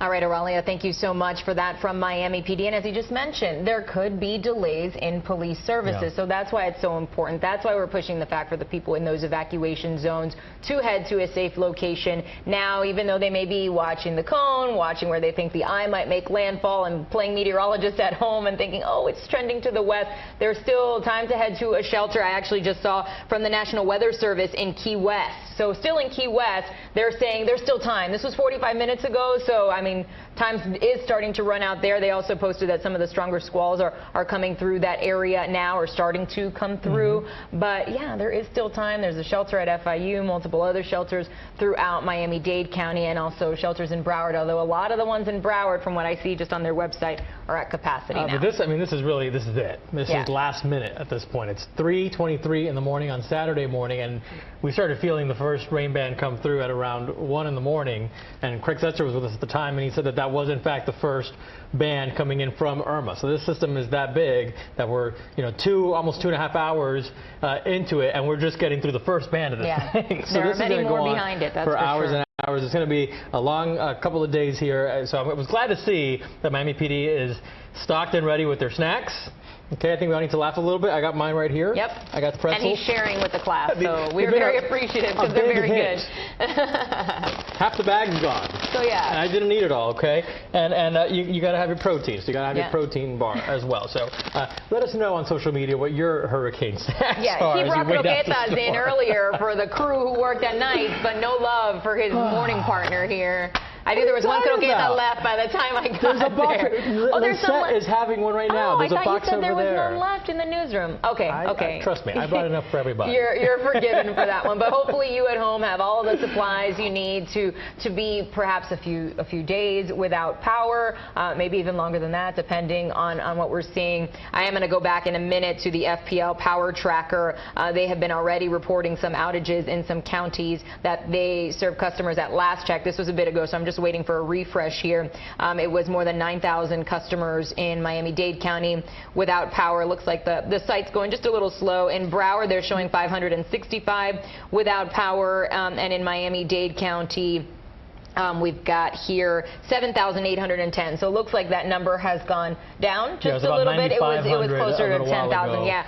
But as David Sutta mentioned, he was seeing some flickering, so people may be seeing the power go out and then the power come back on. And that was in the Pinecrest area. Exactly. That was pretty much the first report we got of any sort of power issue in the Pinecrest area. Very early on, just about the same time that first band was coming through. So about 2.5 hours ago at 1 in the morning is when the power was flickering in the Pinecrest area. And now there's 7,000. What was it? Yeah, 7,810. Yeah. Granted, FPNL serves 1,124,000 customers in Miami-Dade County, so that a very small fraction, but still, for the people impacted by that, it could be very frustrating. They're thinking already, what? We're not even dealing with this quite yet, and already we're without power. So that is why we stressed to you from the very get-go, as early as Monday of this week, I believe, is when we started reporting it on air, like, you got to start getting those supplies ready, maybe even over the weekend as well. Get those supplies, make sure you have batteries. If you do lose power, of course, you can listen to us on the radio. Yeah, good time to mention that for sure. And write this down, because you're going to forget about it later, and your phone battery's going to die, and then you're like, oh, gosh, I wish I would have written it down. So write this stuff down, as well as the information that you have crawling down here on the bottom of your screen. Write it down, because there might be a time where you won't see us anymore because you lost power or your Wi-Fi is down and you can't see us live streaming on CBSMiami.com. you can continue to get all your CBS 4 news coverage of Hurricane Irma on radio through our Radio Hurricane Network. Okay, those are 3 stations in Miami-Dade County, well, Miami and Broward. Yep. Power 96, which is 96.5 FM, also Kiss Country, that's 99.9 FM, and on AM radio at 560 WQAM, which started simulcasting us as of, I think it was 10 p.m. Last night. So if at any point you need to run out for whatever reason, which you probably shouldn't because the conditions are already getting bad out there, you can stay on top of the coverage on the radio, and of course if the power goes out, you can also get that coverage via the radio then with that battery-powered radio that you got for your hurricane kit, Hopefully you got all your batteries and everything stocked up. We also have a whole host of partners for radio in Monroe County. Too many to list right off the top of my head right now. Hopefully, though, a lot of the people there have heeded the warnings, so they'll be listening to us from the shelter in Miami-Dade, I would hope. But again, National Weather Service in Key West issuing that warning 45 minutes or so ago, basically like, you can still get out. You can do so. We did get a message on Facebook, and I just want to bring it up really quickly. This came into the CBS Miami Facebook page, and what this woman was asking, she says that she's in the city of Miami, and she's getting a little scared, and she's asking, should I leave? It's a 10-hour drive to Atlanta. That's what she thinks. That's what it typically would have been. I imagine now things may have slowed down in terms of traffic, although now people from the West Coast may be deciding to make that run for it and head up north. Plus, the storm is going to continue to move north, so they still might be dealing with that. So, of course, we let her know there are shelters in Miami-Dade that you can go to. The governor has been saying it all week long. You don't have to leave the state. You don't have to leave the state. If you're feeling unsafe where you are, whether you're in an evacuation zone or not, maybe you're just concerned about your home, whether it's up to standard, whatever reason, medical issues that you're worried about not being with power, you can go to a shelter. There are several of them available to people in Miami-Dade and Broward. Last check, I think there was on the list. This is just going off of what Broward has on its website right now. It only had one that was still open. I believe it was Tradewinds Elementary, yes, and then Coconut Palm Elementary says temporarily closed. I'm hoping that will reopen. Well, that's the one that's opening at 7 a.m. So when we spoke to Jim Barry earlier at the Emergency Operations Center, he said there were those 2 that were going to be open, Tradewinds Elementary and Coconut Creek, and then Coconut Palms opening at 7 a.m. this morning. That's in West Miramar, so you have those options. But with more than 5 million people in the state of Florida under an evacuation order of some kind, it's not maybe the best idea at this time to try to hit the road. Yeah. Maybe if you had gotten a head start a couple of days ago, but there's just such a massive number of people that need to evacuate. These shelters, for the most part, are good to go. They are meant to withstand the storm. They're outside of those storm surge zones, hence why they are shelters for people who are in those zones. If you are, by chance, waking up this morning, looking at this and saying, I think I want to go, remember you have to take all your own provisions. Supplies, yeah, water, you need to bring water, pillows, exactly, any medications you may need, anything you'll need to get through a few days and then to head back home and potentially be without power. So you'll also still need some stuff to get by at that point. But be mindful of the conditions out there that we're already experiencing. We've seen them through David Sutter, who's been giving us amazing video as he drives around all of Miami, really, because he was down in the southern part of the county, working his way up from the Pinecrest area through Kendall, Dayland, all the way up through the Brickell area, downtown Miami, the beach and back. So he's really, no doubt, he is our CBS 4 investigator, because he's investigating everything that's happening out there this morning. And we've seen rain, we've seen puddling on the roads, and lots of wind. So be careful if you're going to head out, that you might encounter those conditions out there on the road, as well as street lights that might not be working right now because of those power outages. And talking about all those conditions, like what we've been seeing, people who are really getting battered right now are people in Cuba, and we were touching upon that just a little bit earlier. But our Patrick Ottman is in Cuba and has this report. Take a look.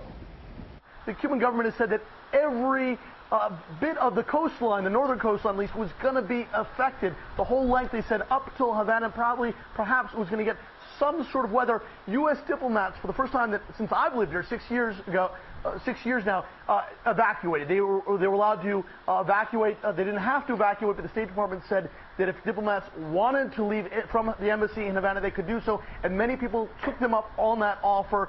Of course, this storm is going to continue to go along Cuba tonight and tomorrow, and then go up into Florida. So it just shows you how quickly the conditions can deteriorate. And that was Patrick Ottman in Cuba for us. And you said that you saw a live report from him. I wasn't in front of the TV at that moment on our air, and that we actually lost the signal from him. So clearly taking on a lot of wind and rain there. What did he say earlier? Anything besides that? That was a pretty short report. That was on our air, but then I also saw him on CNN as well. And in that report, he was saying that there were people also taking cover and shelter in caves up in the mountains of Cuba, that the government had done, I guess, whatever they could to evacuate several 100,000 people, but some did not go to those shelters or wherever they were sending them to, and instead were seeking refuge in caves. And I've been to Cuba on several occasions for work, and I can tell you that there are power lines down there even when there isn't a hurricane, and there are buildings that are falling apart on a sunny day. So it'd be curious to see more images out of Cuba over the next few hours. Hopefully we'll get some soon, and we'll share those with you, because of course that community very close to South Florida's community, as well as the Bahamas and other parts of the Caribbean. I mean, really, we have people here from every part that has been affected by Irma has somehow touched people here in South Florida, because we're such a diverse community. And beyond that, in many of these little islands, guess what? They watch South Florida-based TV stations. News, and that's why it's so important that we continue to report on what we're seeing there, and to hammer home the message here that although some people may be, and hopefully they're not letting their guard down in Miami-Dade or Broward just because they're looking at that cone. We service the Keys. That is part of our community. We love the Keys. We love the people of Monroe County. So we are going to give you a little update on what we're hearing from them right now. Snapper Creek Service Plaza right now on the Turnpike. I'm hearing that Key West police are actually there. They've been evacuated to there already at this point. So they are heeding the evacuation orders. Earlier this morning, just before midnight, we had the mayor of Monroe County. He was on the air with Rick Fulbaum and Rudabeh Shabazi and Craig Setzer and Jim DeFeeti, basically saying that he was not going to evacuate. So while he's telling his residents, he said, do as I say, not as I do. He is staying in Marathon is where he was at the time. I'm not sure if maybe in the last few hours he's decided to change that location, but when we spoke to him before midnight, he had decided that he was going to ride out the storm in Marathon. He says his wife was with him. He had told her to evacuate. She said, no, I'm going to stay with you. We're seeing that from a few people, some people who say they've been through a lot of storms before, and they've been able to weather them just fine, so they feel safe being able to stay put. Of course, that is not the recommendation that really any meteorologist at this point is giving. So we do want to turn things over to meteorologist Lisette Gonzalez right now as we have the latest on Hurricane Irma. Lisette, for these people in the Keys right now, what can they expect in the next few minutes and hours as Hurricane Irma makes its way towards them? Well, we're already starting to see some of the rain bands. In fact, earlier we had a pretty strong rain band pushing across South Florida, and also the winds are also picking up, and we're seeing some gusts as high as 40 to 50 miles per hour already. Currently, the eye of a Category 5 Hurricane Irma is moving here along the northern coast of Cuba. It did make landfall around 11 p.m. and it is battering our friends in the Bahamas and also our friends in Cuba. So of course, as Eugene mentioned, our thoughts and prayers are with everyone right now dealing with these destructive winds. Could be a very devastating and catastrophic situation here for parts of these islands. And here in South Florida, we are all getting ready to deal with this major and powerful hurricane, which of course our heart goes out to the Keys, and we are seeing that unfortunately it looks like the core, the most destructive part of Irma could be making landfall and is likely going to be making landfall across the Keys as we head into tomorrow morning. And as we take a look at the latest 2 a.m. advisory, their next big advisory, 5 a.m. Of course, we're going to bring it to you as soon as we receive it from the National Hurricane Center. That's when we would see an update in terms of the cone and the forecast for the path of Irma. But right now, as regarding the details in terms of the max sustained winds, 160 miles per hour, a Category 5 hurricane moving to the west at 12 miles per hour, and forecast to continue here westward along the northern coast of Cuba as we head throughout the next few hours and throughout the day today. And then tonight is when we'll likely start to see that turn to the north as a Category 4, so only a slight weakening, because right now it's really on the cusp of being a Category 4, and it is headed towards the lower middle Keys as we head into tomorrow morning, and then northward towards the southwest coast, Fort Myers, Naples, and then it'll continue to move northward as we head into tomorrow night, start making its way likely towards Tampa and just really up the state of Florida. Everyone needing to prepare for this massive hurricane, because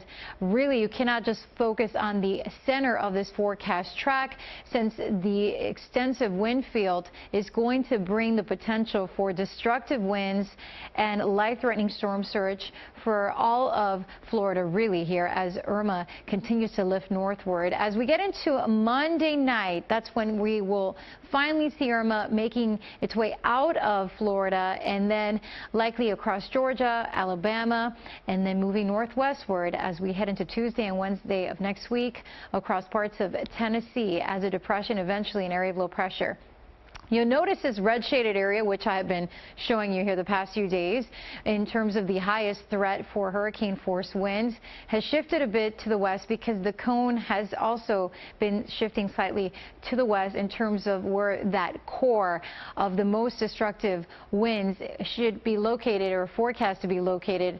And right now the highest threat across the Keys and along the western areas of Florida, as well as the interior sections here. So certainly going to be dealing with that potential there.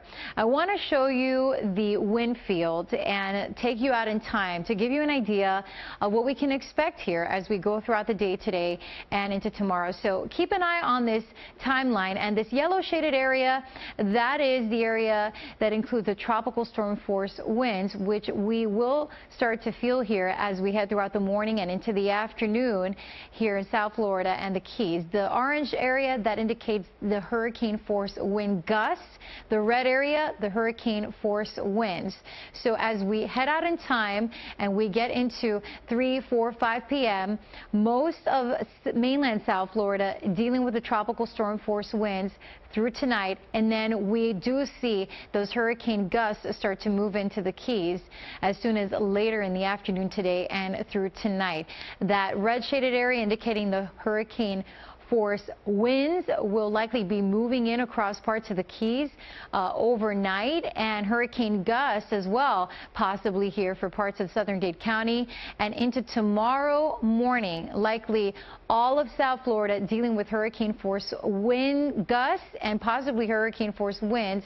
And hurricane force winds certainly expected here as a Cat 4 makes its way across the Keys and then headed towards the southwest coast. Fort Myers or Naples will be dealing with the wrath of Irma as it's expected to lift northward. And then you see that wind field, it's still over us. Even as we head into late tomorrow, Sunday night, and into Monday morning, we're going to be dealing on the backside of Irma, and we're still going to be dealing with not only the severe winds, but also heavy rain and storm surge here in South Florida, even if the center of that track is to our west. And remember, we could see a few shifts, a little bit of a wobble to the right or to the left. That could really mean a world of difference in terms of determining how severe our weather will be here in South Florida. But right now we're seeing it looks like the core of Irma will be moving right up along the west coast of the state as a Category 4, and it's not until Monday that we see it finally pushing out of the Sunshine State and moving into parts of Georgia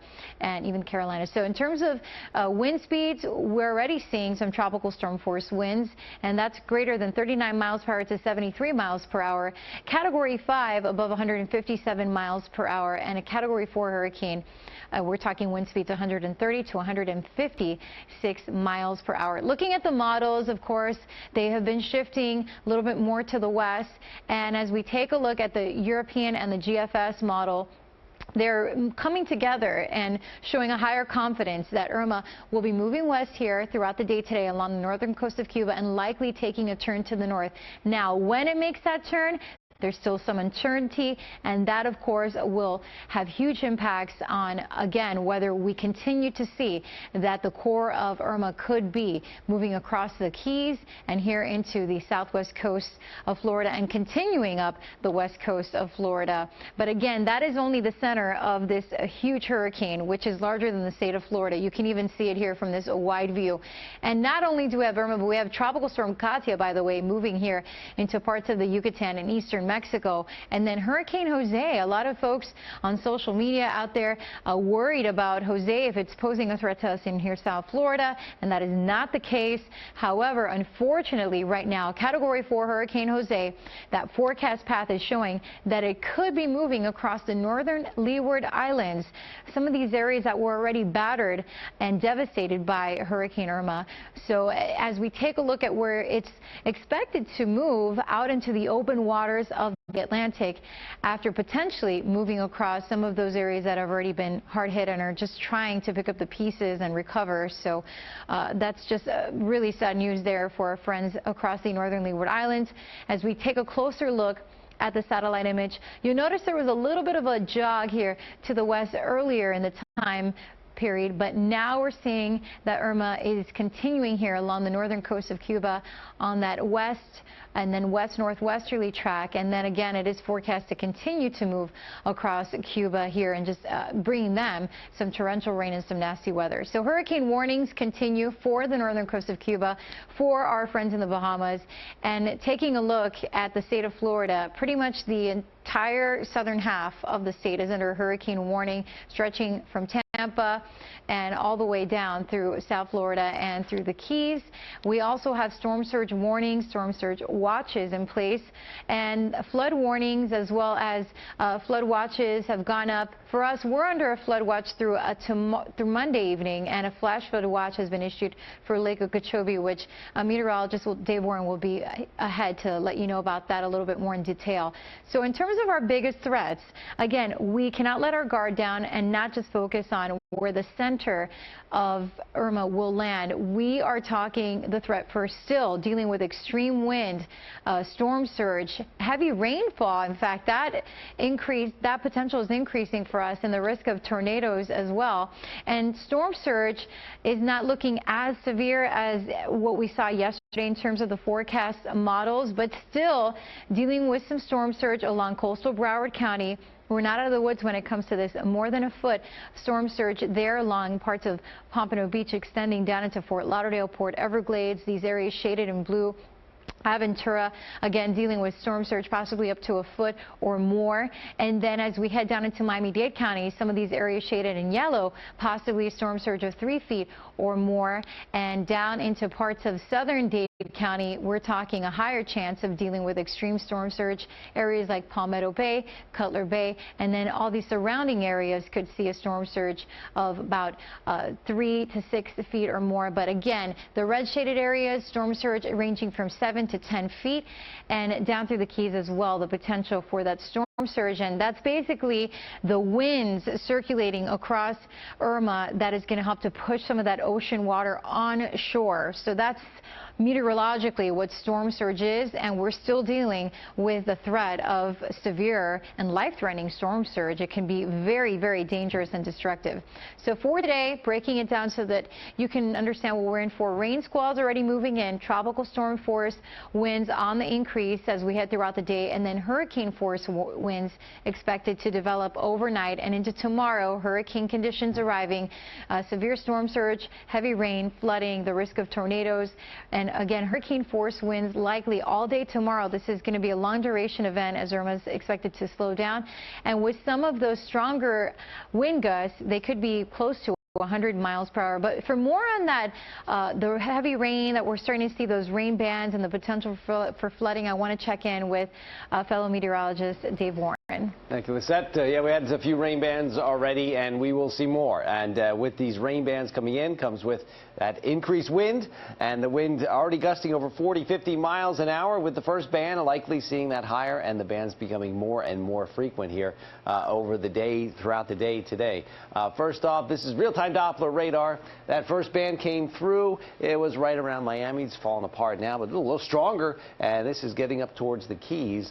So we'll see that rain really pick up, and these will just continue to increase. And as you get the rain coming in, you hear the rain come in, then you hear the wind gust. The wind's picking up, easily gusting tropical storm force, then becoming sustained, and then gusting even higher than that. So fairly quiet right now in Broward County and Miami-Dade. Not much happening. 1 or 2 showers we had come through Weston, and it moved over 75. And now pushing over 27 and moving back over the Everglades. Pretty quiet in northern Miami-Dade, but we want to focus on this. Now, along with the radar that we see the rain moving over our area, we can also track the center now. It's within 300 miles of Irma. It's right there along Cuba. The core actually staying over water, and the eye wall moving right along the coast there. Not the best combination because it really doesn't lose much intensity, and you get the strongest wind with that eye wall moving right along the coast, just kind of raking along there, causing a lot of destruction. But 250 miles, and now I have to change that because there's the core picked up. What will happen now is the National Hurricane Center will start giving hourly updates once they get a clear picture of the eye on radar. So, as we look at these numbers coming in, we want to focus on the actual position there, the longitude and latitude given hourly. Key West is about 82 degrees west. Miami is about 80 degrees west. So as we watch this storm move, we want to try to determine the point where it turns. That forecast turn is expected, but where it happens within this area, depending on the latitude, could have a big impact on where we expect to see the core moving over South Florida. So we will look at these numbers closely once we start getting those hourly updates. For right now, it is well to the south. We're a good 250 miles away, and these outer bands are the concern right now because as they move through, the rain picks up and we start to see some stronger wind gusts. Now, the wind picking up later, there's that flash flood watch, and this is for south of Lake Okeechobee because the Army Corps of Engineers feels that as the wind picks up, the water can actually start to rock back and forth and may actually overwash some of the dikes there to the south, and that could lead to a flash flooding event there. So some dikes are under construction, so they are concerned. They've tried to lower the water, but it may not be enough. As the wind picks up, it actually rocks the water back and forth, which can overwash the area. Now, with the storm tracking a little farther west, we do get the concern of these bands coming in around the center of the storm, and if they line up over one area as the storm continues to move north, we get rain coming over the same area, feeding into that core. So that's why the flood risk is increased today. We have the flood watch in place. This rain coming in will be later today, Sunday, and into Monday as the storm passes by. Once the storm goes to our north, then that threat for the flooding continues. Waves are starting to pick up there as the storm moves south of the Bahamas. We're no longer shielded there, so the waves will pick up, and the waves washing up can actually increase that storm surge. You get them washing on top of that increased surf with that wind, so that's why the storm surge risk will really start to increase today. You'll notice the waves really picking up throughout the day today as the storm continues to track to our south and it moves west. We do have some wind gusts to talk about, and this is our neighborhood network. We've had gusts 20, 25, 30 miles an hour. These are the current gusts. We'll focus in here on northern Broward County, then we'll go, well, we did go a little farther south. I can fix that. There. And we've seen the wind gusts up to upper 20s right now in St. Thomas University. Now we're into northern Miami-Dade. Bal Harbour Park is 33 miles an hour. We've had some stronger wind gusts, 40 to 50 miles an hour with that first band that came through. So the wind picking up, these numbers will only go up from here. Tropical storm force wind gusts at first.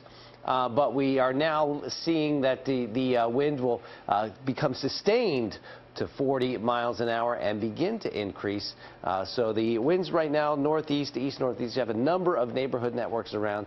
We'll continue to bring you more and more information. But watching that first band of rain, it's just to the south approaching the Keys. And as that moves through, look for that wind to really start to pick up and the bands become more and more frequent here over the next few hours. Back to you.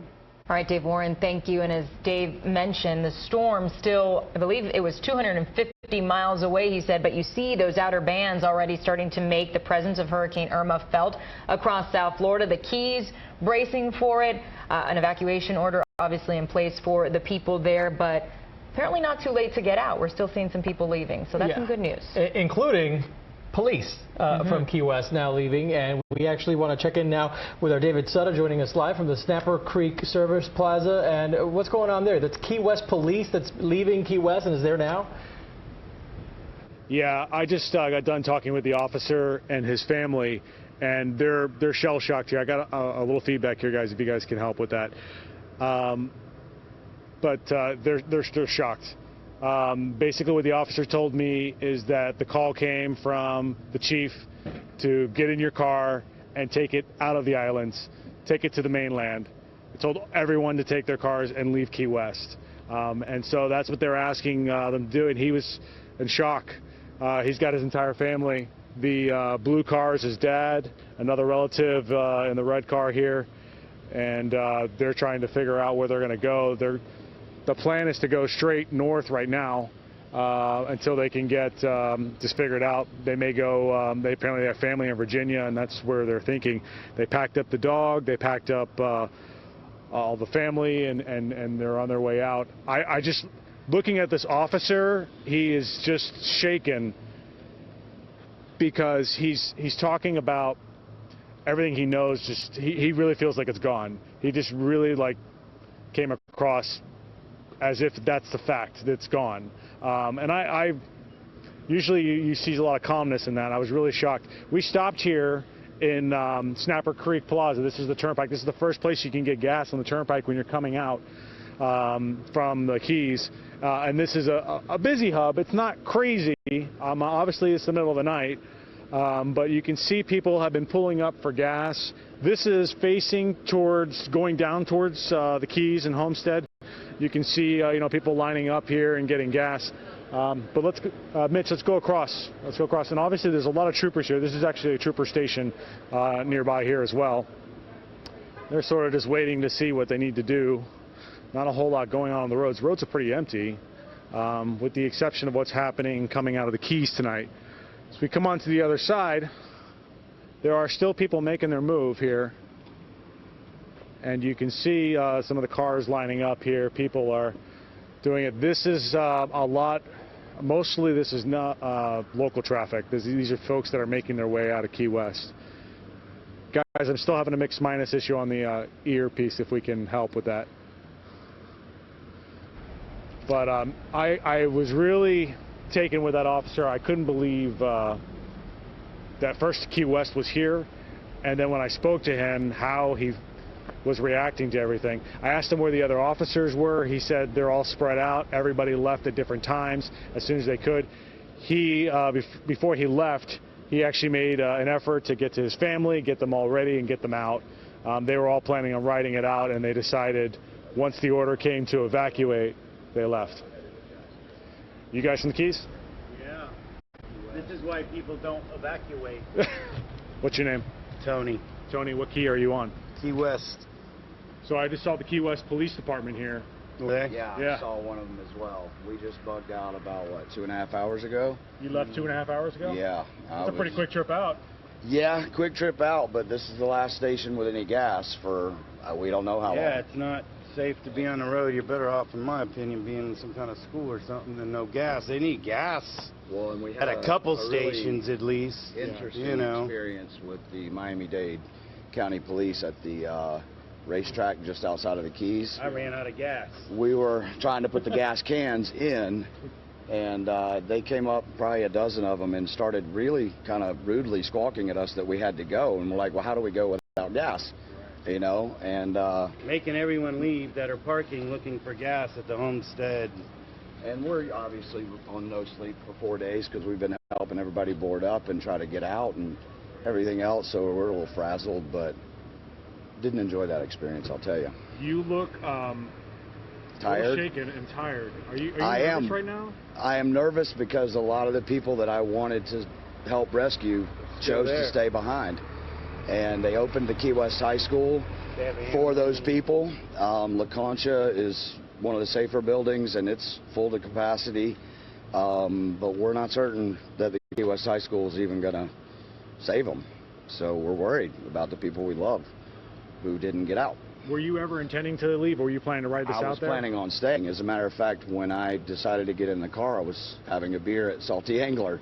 So, yeah, I was planning on staying up till, what, 2.5, 3 hours ago?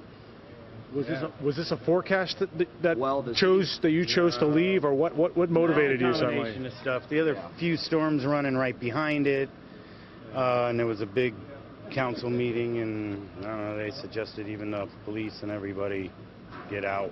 So the police aren't staying, you're not, huh? Well, not that, but they want the fire and all the rescue people to leave, you know. Yeah. They normally have some place to bunker down. Well, and they changed the graphic on the TV at that point. It said, "Get out now." There was no other graphic, just "Get out now." Where are you going? I'm headed to my mom in Atlanta, but probably stopping in Jacksonville to see my friend Shannon and get some rest and a shower, hopefully, and go see my dog, which is already in Atlanta because my friend Cassie brought him up 3 days ago. She made the smart move and bugged out early, and hopefully I'll get some rest in Atlanta. But we'll see, because it's headed that way too. Yeah, and we wait that long to see, you know, it is better to get out early, but well, it might swing, and if it does, we're running into where it was going to go, so it kind of seems senseless to do that. I will tell you this, it is better that you are here on mainland than trying to hold onto a rock and swim through this. So absolutely, I agree. Thank you so much, guys. Listen, I wish you the best. Thank you. I know we've been down there with you guys, and I know what you guys been doing. It's awesome. They can get gas cans with gas to the Homestead gas station. That people keep gathering there, and the cops keep making them leave, and they're out of gas. So yeah, they need to be a little more compassionate about that, I think. Yeah, the group that rolled up there should be anyway. Well, hopefully they'll start sending them this way. That's the plan, right? All right, guys, be safe. Same to you. My colleague Ted Scouten is actually at that racetrack they're talking about in Florida City, and he's actually headed this way. Yes, sir. I know I got the only drone footage of Key West. You got drone footage? Everybody was gone. Yeah, I was going to do a little documentary. Gotcha. But my wife actually convinced me to get out of there, so I drove up just now. You were trying to get footage of it, and you decided to leave? Well, I was going to stay, and I was going to do a little documentary. I actually got a lot of footage. I probably got about 20 different, like, locals' thoughts on what they thought about the hurricane. Most of the people not leaving and staying. I got a lot of them talking. The high school's packed. You know, it's got there's cars and stuff everywhere. Yeah, I really wanted to make something really big, but my wife freaked out at the last moment, and she was leaving with me or without me. So, yeah, I guess I had to get on the road. You decided to stay married? Yes, that would be the better choice. Yes, definitely in this instant, for sure. Gotcha. Awesome. Well, I'm glad you made the right choice, all right? Yeah, no decision. And, you know, maybe you get back down there afterwards and you finish it that way. 33 years of Key Wester. I've been in Key West 33 years of my life. I went to HOB, Poinciana. I'm pretty popular. I guarantee you when people see this, they're going to be like, oh, my God, D. But, yeah, thanks for even putting me on, man. Hi, Mom. Stay safe. He's okay. He's back on the mainland, right? Gotcha. As we were coming on here, I was talking about Ted Scouten is actually down by that racetrack. He's headed up towards us, and we're going to actually be handing everything over to him for your continuing coverage through the morning. And so I'm sure he'll have plenty to say about what's going on down there. But as you see the cars starting to line up here, you heard the people saying in the Keys there that this is the first time they've been able to discover gas between here and Key West. And it's not just an instance of, oh, look at that little guy. It's not just an instance of necessarily having gas, but everything's closed. It's just the time of day that this is happening. So people evacuating with their animals, pretty crazy what's going on right now. You guys coming out of the Keys? Local. What's that? Local. I'm local. Gotcha. Well, you found the gas. That's good. All right. Be safe. So. Can you guys still hear us back at the station? I think I might have lost you on the audio. Yeah, we got you. We're just taking this all in with you. A couple notes here. Gotta love the colorful characters from the Keys. Special people for sure. And late. Emotional to hear what they have to say, though, about leaving so late. Yeah, whatever the case is, I'm glad that they decided, whether because they decided on their own or because their wife told them you got to do it, or because I'm doing it. Happy wife, happy life. I'm glad they're getting out of there. I don't know if you sure. saw it. I don't know if you saw it in those two guys we were interviewing. They're different shade of white this morning, and you can just pick up this vibe. There's just some nervousness in the air. It's not just they're not just scared of what they just left. They're scared about what is going on down there. Yeah. There's a lot of fear. There's a lot of imagination right now of how bad things are going to get. And I think the clock is really ticking, especially on them right there. Almost a little bit of regret. I mean, the first gentleman you were talking to said that his friend did the smart thing and left early. And I'm wondering if he was thinking, maybe I should have left a little earlier. Yeah, I think so.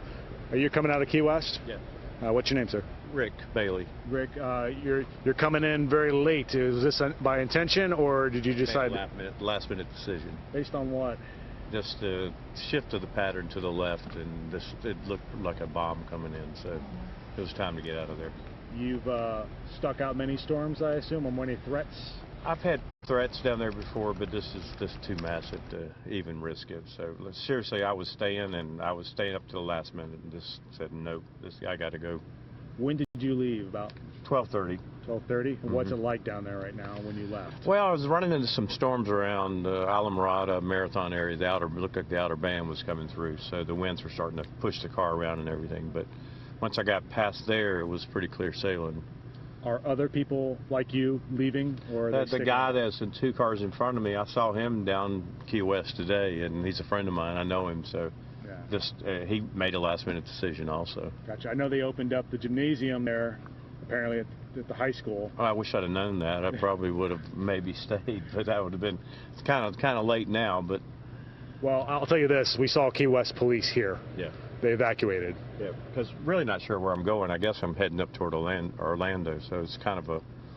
Play about here. There is a shelter here at FIU. I don't want to stay at a shelter, though. I'm trying to avoid the shelter. I really want to stay in a hotel. So. Gotcha. Understandably, I think that that's sort of a theme for all the folks evacuating in Monroe County. They don't want to end up at the shelter. I may have gone to the gymnasium, but the storm was just too big to leave. I'd have lost my car if I'd have left it there. There's only a few spots in Key West, and I even pulled an elevation map to check them out and everything, and it was. Every car had every spot taken in the prime spot. It would have been nothing. It still may not be nothing left, so real not sure. Well, listen, sir, I wish you the best. All right, hopefully you get some rest and find a good place tonight. Pull over here. Gotcha. Talking about those elevation things that he was dealing with. Out at the bridges, we were kind of showing this early on. At the bridges, they had these setups where people were leaving their cars at the easements. So right before the bridge, the little easement area, they were actually parking their cars there. It's the highest elevations in the Florida Keys are these right before the bridges and at the end of the bridge. And so when we were driving out today, completely packed all the way up. People were even taking just a little bit of grade just to take something. And when you think about it, those cars are going to get blasted. There's nothing protecting it. They're going to get blasted with wind the entire time. But they're okay with that. New paint job, some dents, whatever, as long as it doesn't wash out into the sea. But this is just remarkable. This line is continuing to build. This is going to be definitely a marker for the folks living in the Keys before and after Irma. Pretty wild. Yeah, I'm pretty David, sure. I looked at the faces of those people, specifically the man you just spoke to, Rick Bailey, and then the two gentlemen you spoke to at first. The first two gentlemen looked absolutely exhausted. They said that they had been helping other people board up their homes, so we certainly do appreciate their efforts. Mr. Bailey, whom you just spoke to, described it as when he saw the last track, saying it looked like a bomb coming in, and the storm hasn't even arrived there yet. How surprising is it to see these reactions from people before they even have any damage? These are seasoned folks, I mean, they have been through this scare over and over again. They never leave. These are the hardcore folks that always stick it out, and they are scared. They are shaken. They are visibly shaken, and like I said, yeah, they are trying to get traffic moving through here because they have pumps on the other side open, so they're trying to keep things moving. But they're shaking. You know, you're fearful because it's not just your safety, it's the people that you're leaving behind, people you know that are staying behind. It's your home, it's your business, it's your job. It's all at risk right now, and you may not be coming back to anything. And that's a big fear. You guys coming out of Key West? Oh, and you got your little guy? Who's this? What's your name? My name's Ebony. Ebony? Oh, I think you need to move forward. We'll walk around with you if that's all right. Ebony, what time did you leave? Around 12:30. Around 12:30. All right. We're going to let her drive and walk aside here and let her get in place in line, and then we'll do this safely. Tell you what, it looks like that dog's ready to go somewhere. Yeah. He almost jumped on you. But we're so glad that they are Right. up on the mainland now, that they made that decision. Even at the last minute, there was still time for some people to make that move. We're glad to hear, in a sense, that that shelter or that the high school, Key West High, is open to the people who are choosing to stay. But pretty sobering to hear from that first gentleman that he's worried of how much damage that school can really take. Let's get Ebony's story here. Absolutely. Ebony, tell me why you decided very last minute here to get out. Because the storm is way too big. Yeah. It's just massive, so last minute we decided to go. What is going on in Key West? Right before you left, what was going on? Nothing was going on in Key West. It was calm there. No storms, no wind. It was scattered rain here and there. But Marathon, it was pretty windy and raining a lot. I spoke to some folks earlier that are really scared about this. Yeah. Are you scared? I'm scared for the people we left behind, yeah. You left a lot of people back there? My mom and my aunt and my in-laws. What's going through your mind right now? Leaving Miami and hoping I can find gas. Gotcha. Are you in contact with them at all? Have you told them maybe they should get out? Or? Yes, definitely. Why are they staying? Why aren't they with you right now? Because they're conks. Conks don't leave.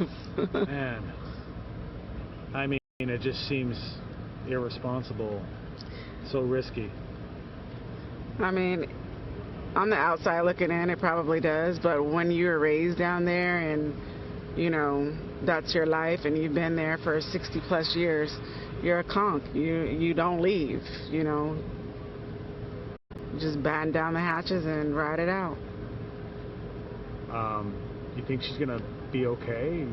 Yeah. The police left. Oh, did they? They were here. Okay. We saw Key West police cars here. They'll be fine. Well, you got to have some faith, I hope. I hope you're right. Yeah. If anyone's watching this down in the Keys, what would you tell them? Be safe. That's the best I can say. Be safe. Gotcha. All right. Thank you, Ebony. Thank you. I'm glad you made the decision. I'm a little worried for you. I think we all are. But I hope everything works out. They'll be fine. Good. All right. And who is this? Onyx. Onyx. She's sweet. He's sweet. Thank you. Very nice. All right, guys. Be safe. Incredible wow. to hear, David, Just, that she said that her words for people in Key West isn't get out, it's be safe. Yeah. So it almost sounds like Conks don't leave, she said. Yeah, there's that leave. mentality of that's where you're from and that's what you do. You just, like she said, bang down the hatches. Yeah, we as reporters try to, try to tell that message and try to explain what these folks are thinking. I can't explain it the way she just did. That's it. That explains why there's still people in Key West right now, and why some of them are coming out. Some of them think, they've got this, and Some of them are saying, what the heck are we doing? And thank God some are making the wise decision. I mean, what do you have to lose at this point to get to the mainland? It's pretty wild. David, when you told her that Key West police were actually here on the mainland, that they had left the island, I saw a flicker of surprise on her face, but she said, they'll be okay. They'll be okay. She's confident that her loved ones down in the Keys will be okay. But that officer you spoke to seemed very shocked to get that order. So talk about sort of the comparison there between their two reactions. Yeah, I think that sure it was surprising for her, but as she's got to tell herself that her mom's going to be okay and her family's going to be okay. I mean, if you're going to leave them there, you've got to tell them, hey, this is our other crew coming in. You got to tell them that everything's going to be okay. You got to tell yourself, you know, because she's here and mom's not. And maybe mom's watching right now. Who knows? And maybe she's thinking about it now. I don't know. Adam, you guys are coming up. We're live, just so you know. Adam, you're coming from the racetrack. Yeah. People were talking about some issues down there. Did you guys see anything going on, or was it? The lights were on at the Florida City racetrack, and people were just coming in thinking that they were open, but they're not. Gotcha. These are all people coming in from the Keys, right? Yes, from Marathon and Key West. They saw the latest projections, and then they just decided to leave when they saw it was going to head that way, possibly Category 5, 4, and that's it. There's no gas, though, at the racetrack, right? There is no gas at that racetrack. They're not open. They're all wrapped. The lights are on inside in the market, but they're closed. Gotcha. Is anyone telling them to keep going, or is it just kind of a free-for-all, everyone hanging out thing? Florida City police came by, kind of got everyone out of there, so it didn't look like there was gas, because if one person's there, it looks like they have gas. So they were there, everyone left, so now it looks like people come and go, but there is nothing there. Hey, an actual reporter here. Although this guy's pretty good, I gotta say, right? Thank you, Adam. I appreciate it. I know you're waiting in line to get gas. Keep going. There's a line here, apparently. Yeah, we're moving. Sorry about that, sir. Where did Ted go? Ted, come here, man. Ted, we're live, just so you know. Welcome to TV. Hello. Good morning. Ted Scout, my colleague, everybody, who's actually going to be taking over for me, just to bring you up to speed, because you're just coming up here. And we've been on the air for the last, 20 or so minutes. Key West police were here. They evacuated. They were given the order by their chief, told to leave, and so they brought their cars here, and they're basically scattered around Miami-Dade County right now. In addition, we've met several people here shell-shocked, just in total shock over what's happening, and they're running from the storm. You know, I was just at the 18-mile stretch where it comes in from the Keys, and there were a lot of cars coming in this morning, and I've been in the Keys just like you have for the past few days, and where they've been really giving those warnings, get out, get out, get out. You know, we're not going to respond. Emergency managers aren't going to, or emergency officials aren't going to respond. Like you saw the Key West police here, they got to keep their people safe so they can be there to serve others once the storm is over. But I was talking to some people who said when they saw that new track and they saw that the Keys were, you know, more in the bullseye there, that's when they just ran. I mean, I talked to a woman from Key West this morning, and she said, I saw that track, I looked over at my child, and I thought, we got to get out of here, and they got out right away. Gotcha. I'm noticing a whole different shade of color on these folks. They're scared. Yeah. Yeah, and you know, so many times, you know, you get complacency from people either who wrote out what they thought was a storm when it was only like the feeder bands of a storm or something like that. So they say, oh, I've been through a lot of hurricanes and it was fine. No, you were through the feeder bands of a hurricane, not the hurricane. Because if you've been through a hurricane, you know you don't want to stay in the Keys, especially with that surge. Yeah, I mean, again, the islands are 3 to 5 feet above sea level. So it takes nothing to have that surge just push right over. Yeah. So I think it's pretty important if anybody is watching in the Florida Keys right now that if you get to the when you get to the mainland. Right, to the Sapper Creek, that's where there's gas. In Florida City, we haven't found any gas at all right now. I don't know if anyone's getting any later today or not, but we have found none. And the lines here actually seem to be moving pretty quickly. They're flowing well. You guys were in line, right? Yeah, we were in line too. There's our car right there. We were in line, and we've only been here a few minutes, so it hasn't been bad. So guys, as you see, a developing situation here in Sapper Creek as the folks try to evacuate. I would be curious. I think maybe it would be advantageous right now to have our meteorologists sort of let the people know how much time they have to get out. Yeah, one other thing to mention too, there's going to be 4 shelters of last refuge is what they're calling it. They open at 7 o'clock this morning. It's the 4 high schools in the Keys, so in Sugarloaf, Key West, Marathon, and Isla Morada. In Isla Morada, the name of the school. Coral Shoals. So those are going to be the 4 of last resort, last refuge is what they're calling it. Not full-fledged shelters, but if you got to get away from bad weather surge and whatever, that's the place to go there. And they were saying that even their EOCs are not built for Category 5, right? Right. Yeah, they said the EOCs, when it gets to, I think, to a 2 or something, that's when they leave. And actually this morning they're going to be making the decision as to what their emergency managers are going to do, where they're going to ride out the storm, and it may not be in the Keys. They may be leaving as well, getting out of the Keys. That was in their release, and that's what they had talked about before, that they give this advice to get out, and so this morning they're going to be making that crucial decision as to where they are going to be when the storm is happening. But can't say it enough, if you stay there, it's on your own, and you're completely on your own. They've said that over and over and over again. And if you're a parent, you're making that decision for not only yourself, but for your family. They brought that point up too yesterday. They were very strong. I always thought of on your own means during the storm you dial 911, no one's going to pick up.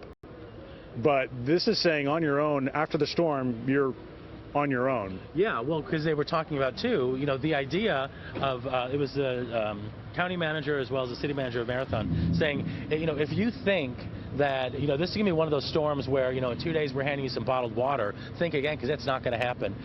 Because if there's destruction outside of the Keys, so in this part of the state, in Miami-Dade or Broward or other parts of the state, and it's difficult to get vehicles and trucks down, that's going to be one thing that impedes you getting help.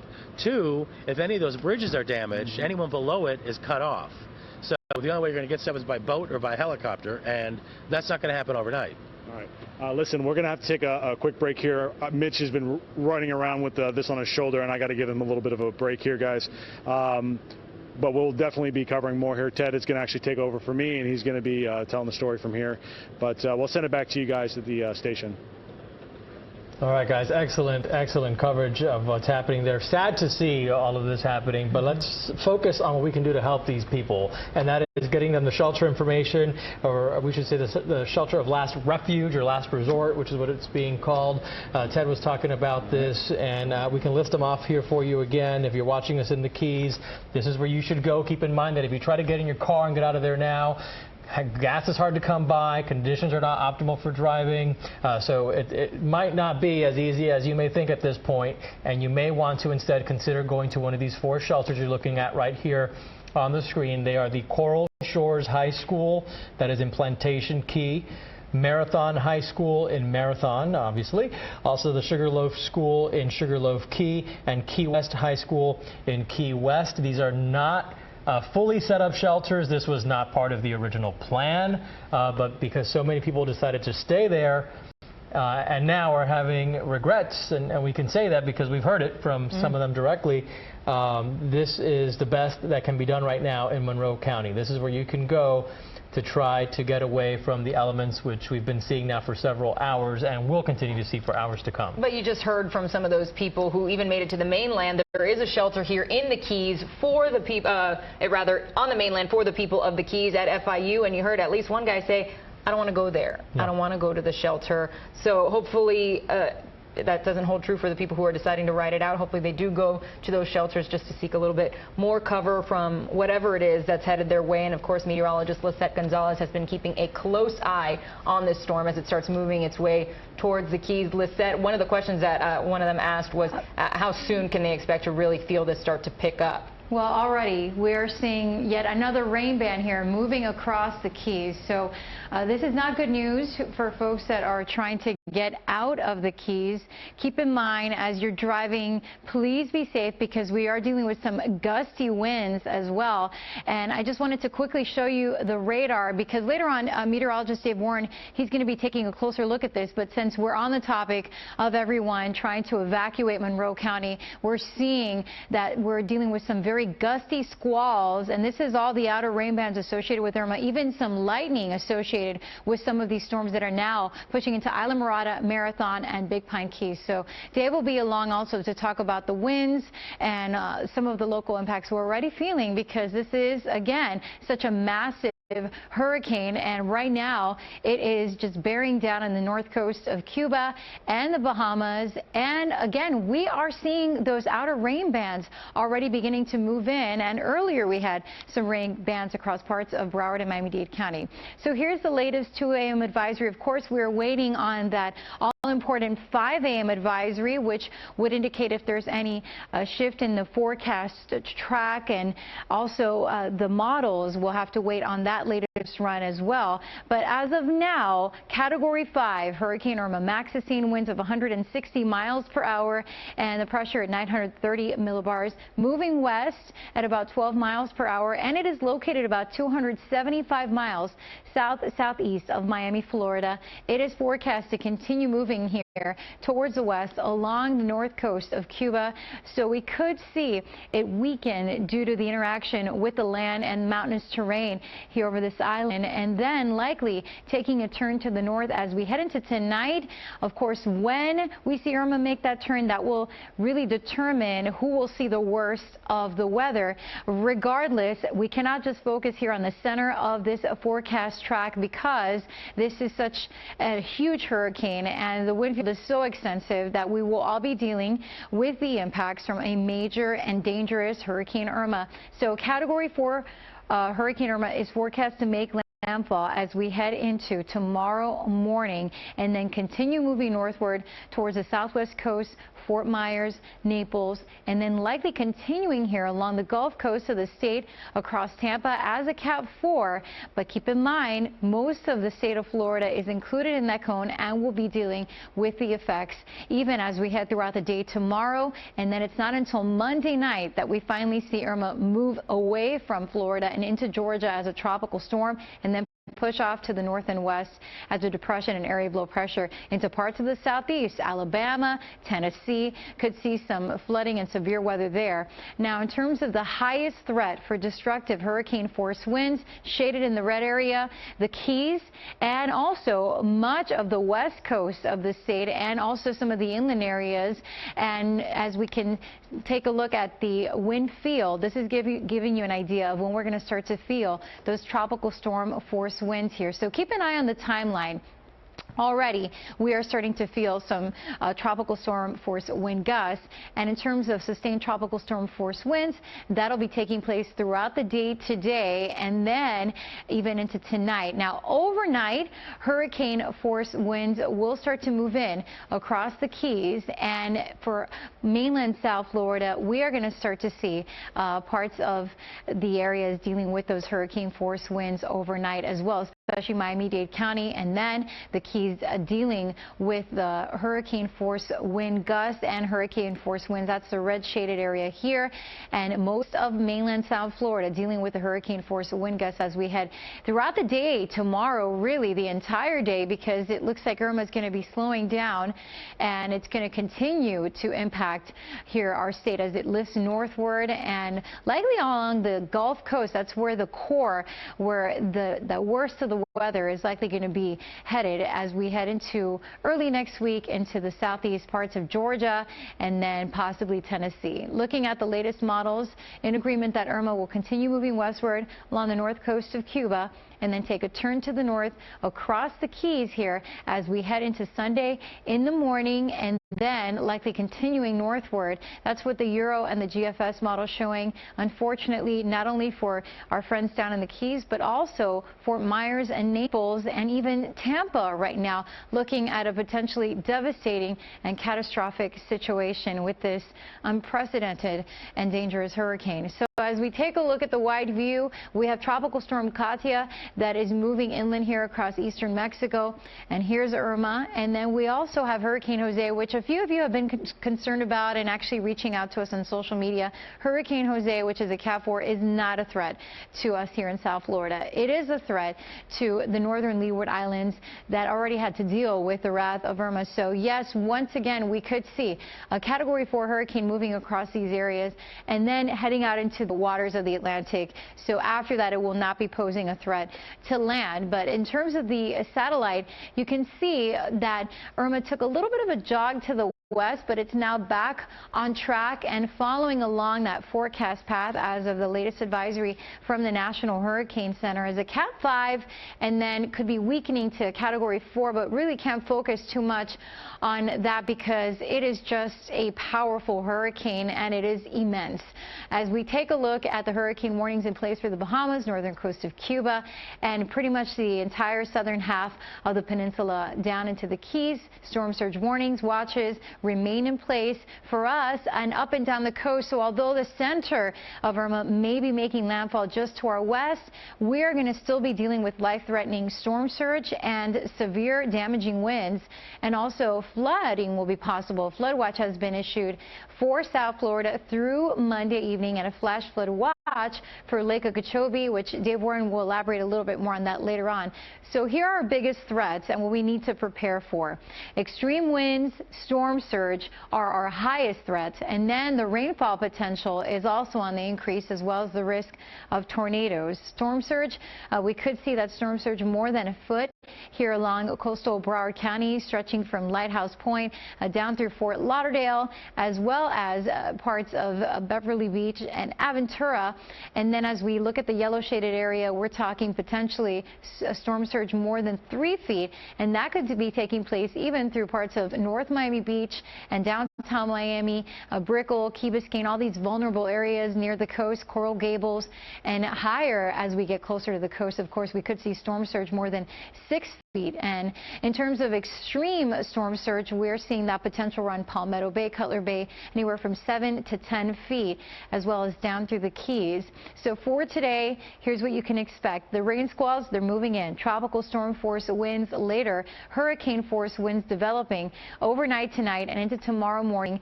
Landfall expected possibly somewhere along the Keys, but that could shift. So of course, we'll keep you updated. But right now, that is looking more and more likely based on the model and the current forecast. Severe storm surge, heavy rain, flooding, tornadoes, and hurricane force winds all day with higher gusts near 100 miles per hour. With more on the local weather and the radar that's becoming active again, we do have meteorologist Dave Warren. Yeah, radar's becoming active along the Keys here. Another band moving through. Seeing the wind there with our Keys camera. Camera's shaking just a bit, so the wind's picking up, and that'll continue to pick up as this band moves through. Now it's from Isla Morada down through Marathon, 7 Mile Bridge to Pig Pine Key there. This is even there's a lot of lightning here around Key Largo. You might see that off the coast. This is swinging through. It's one of the outer bands there of Irma, and as this moves through, that wind will really start to increase, likely higher than what we saw with that previous band. So this is the thing that we're watching now. It's continuing to move through, and this will work its way down the Keys towards Key West and maybe start to work up towards southern Miami-Dade. So another round of rain and wind that'll be picking up here, but certainly a lot of lightning. A lot of lightning strikes there. You can see that just off the coast, and this will be moving through. It's just for Big Pine Key and moving down towards Key West. So if you are deciding to leave, you're driving through this rain here on the way, you still have some time. It'd be a windy day, it'd be a windy drive there, but the wind, the rain is really holding off, at least in the stronger wind, at least till later today as you get closer to the center of the storm. This will continue to work its way to the north. Now, one thing that we see here is the core of Irma, and once you pick up that eye wall, the National Hurricane Center starts to put out advisories and updates every hour. And that'll be key because we want to see how this is moving and if it's starting to turn to the north. You can see that we're looking at latitude and longitude. Key West is about almost 82 degrees west. Miami is just about 80 degrees west. So for the movement, we will look for this turn to the north, and where that occurs could have a big impact on what we're seeing here to the south there. So we're waiting for the turn. Right now it's just moving to the west, but with these updates every hour, certainly we'll pay close attention to the actual position update as that continues to move there along the coast of Cuba. Right now it's this band that just gets a little closer. You can see it spinning around Irma, but the band itself is working its way to the northwest. So Key Largo down to Long Key, Marathon, Big Pine, Key West. Now we will be dealing with some flooding later today. Flood watch in effect and a flash flood watch. This is around Lake Okeechobee, just to the south there. They issued that because as the wind picks up, it may start to rock the water back and forth in Lake Okeechobee, and the Army Corps of Engineers feels that this could be a problem. Some of the dikes under construction to the south, you might get some overwash, and that could lead to some flash flooding in that area. So they're watching that very closely. And with the track of Irma maybe a little farther west, that's when you start to get these feeder bands coming in. And as the storm moves north, maybe you get some bands that are going over the same area, so that's why you get some very high rain amounts in such small areas. Not saying that this is exactly where we'll see it. We want to see where the storm tracks and exactly where these bands set up, but the likelihood, the potential is there for us to get some very heavy rain over certain areas. That's why the flash flood watch is in effect. Waves will start to pick up as the storm moves south of the Bahamas, and you see the waves spreading to the Keys, and then that's working its way up the coast. That on top of that gusty wind that'll pick up could lead to the storm surge. Waves on top of the wind continues to pile things up along the coast there. So that is just the start. Likely these waves will continue to increase as the storm moves south of the Bahamas and opens up a free lane here from Irma right to the beaches here. So what to expect exactly with our weather bug sites? These are the wind gusts. The number of them seeing 20-25 miles an hour. This is northern Broward County. So you have Parkland, Coral Springs there, Deerfield Beach. Goes a little higher. Tropical storm force wind gust around Marlins Park. And right here in CBS 4, seeing a 29-mile-an-hour wind gust. In Miami-Dade, 20 to 30 miles an hour for a wind gust. And southern Miami-Dade County, Air Reserve Base is at 42 miles an hour. So that's certainly things that we are keeping an eye on here. And that was this tropical storm Katia. That was the latest update. So we should get the latest advisory coming in shortly here for Irma here in just the next few minutes there before 5:30. We'll certainly bring that to you as soon as we get it. Right now, those wind gusts 40 to 50 miles an hour, only going up from here as you get these bands continuing to move into the area. Back to you. Everybody anxiously awaiting that 5 a.m. update. As soon as we get that, of course, we're going to have that. Dave, thank you for that, and Lisette as well. They've both talked a lot about Cuba, the storm right now, powerful Hurricane Irma making her way up the northern coast of Cuba. And we do have some reports coming out of Cuba now. I want to mention these briefly, and then we'll continue to cover what's going on here in South Florida. But this is from Patrick Ottman. He's a correspondent in Cuba who was live on our air last night, and you've, I'm sure, seen him many times here on CBS 4. He has posted on Twitter that Irma is giving Cuba holy hell right now. Winds do not let up. Then he goes on to say that the water is halfway up the first floor of the building that he is in. So that gives you a little bit of an idea of what's happening there right now. Of course, the Cuban community very close to the South Florida community, and I thought you would want to know that. So Absolutely. Hopefully, as soon as we get images out of Cuba, we'll be able to share those with you as well. But that's what's happening there from Patrick Ottman, the correspondent in Cuba. And you had mentioned earlier that the island trying to evacuate people as best they could, but again, it's an island. They can move them away from where they think the intensity will be at its greatest, but these people aren't getting on planes and heading here. They're staying put and having to deal really with the effects of this storm. And in fact, I heard Patrick Ottman say that some people were seeking refuge inside caves at this point. So that's what's going on there. And speaking of evacuations, we've got plenty of them here in our community. The Keys, we just stuck with it for about half an hour down in the Keys. David Setta and Ted Scouten reporting on what they're seeing as those last-minute evacuees from the Keys make that decision. One guy said he saw it on the screen that it said "Get out now," so that was why he chose to get in his car at about 12:30 in the morning and make the drive up here. Some of them running into no gas at the Florida City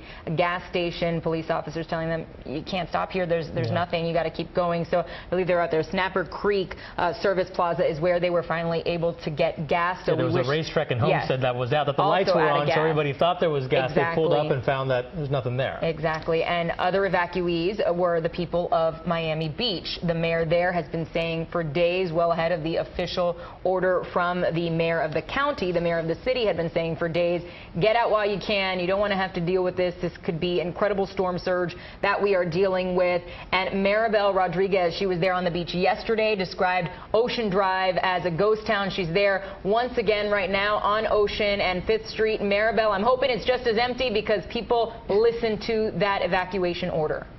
Oh, yeah, absolutely. It's still a ghost town, and you know what? That's a good thing. What a difference a day makes, I have to tell you. I was standing on 10th and Ocean yesterday. My hair wasn't even moving. And take a look at it now. I'm actually facing this way because every once in a while we'll get some sand heading this way. Believe it or not, I have some sand already on my neck, and I mean, this is not even getting started. Take a look at the palm trees swaying. On our way here on MacArthur Causeway, we did see several huge palm fronds on the causeway. We must have seen at least 10 of them in the middle of the street. And look now, yesterday we were talking to a Miami Beach police officer. He says there are thousands of palm trees here on Miami Beach from South Point all the way to 10th Street. So you know, that could be a problem. And there's also a lot of new palm trees that were just planted, which are right here. I'm taking a look around me, and yesterday I was a little concerned. There were several homeless people that were out here. Some were saying that they were not going to leave.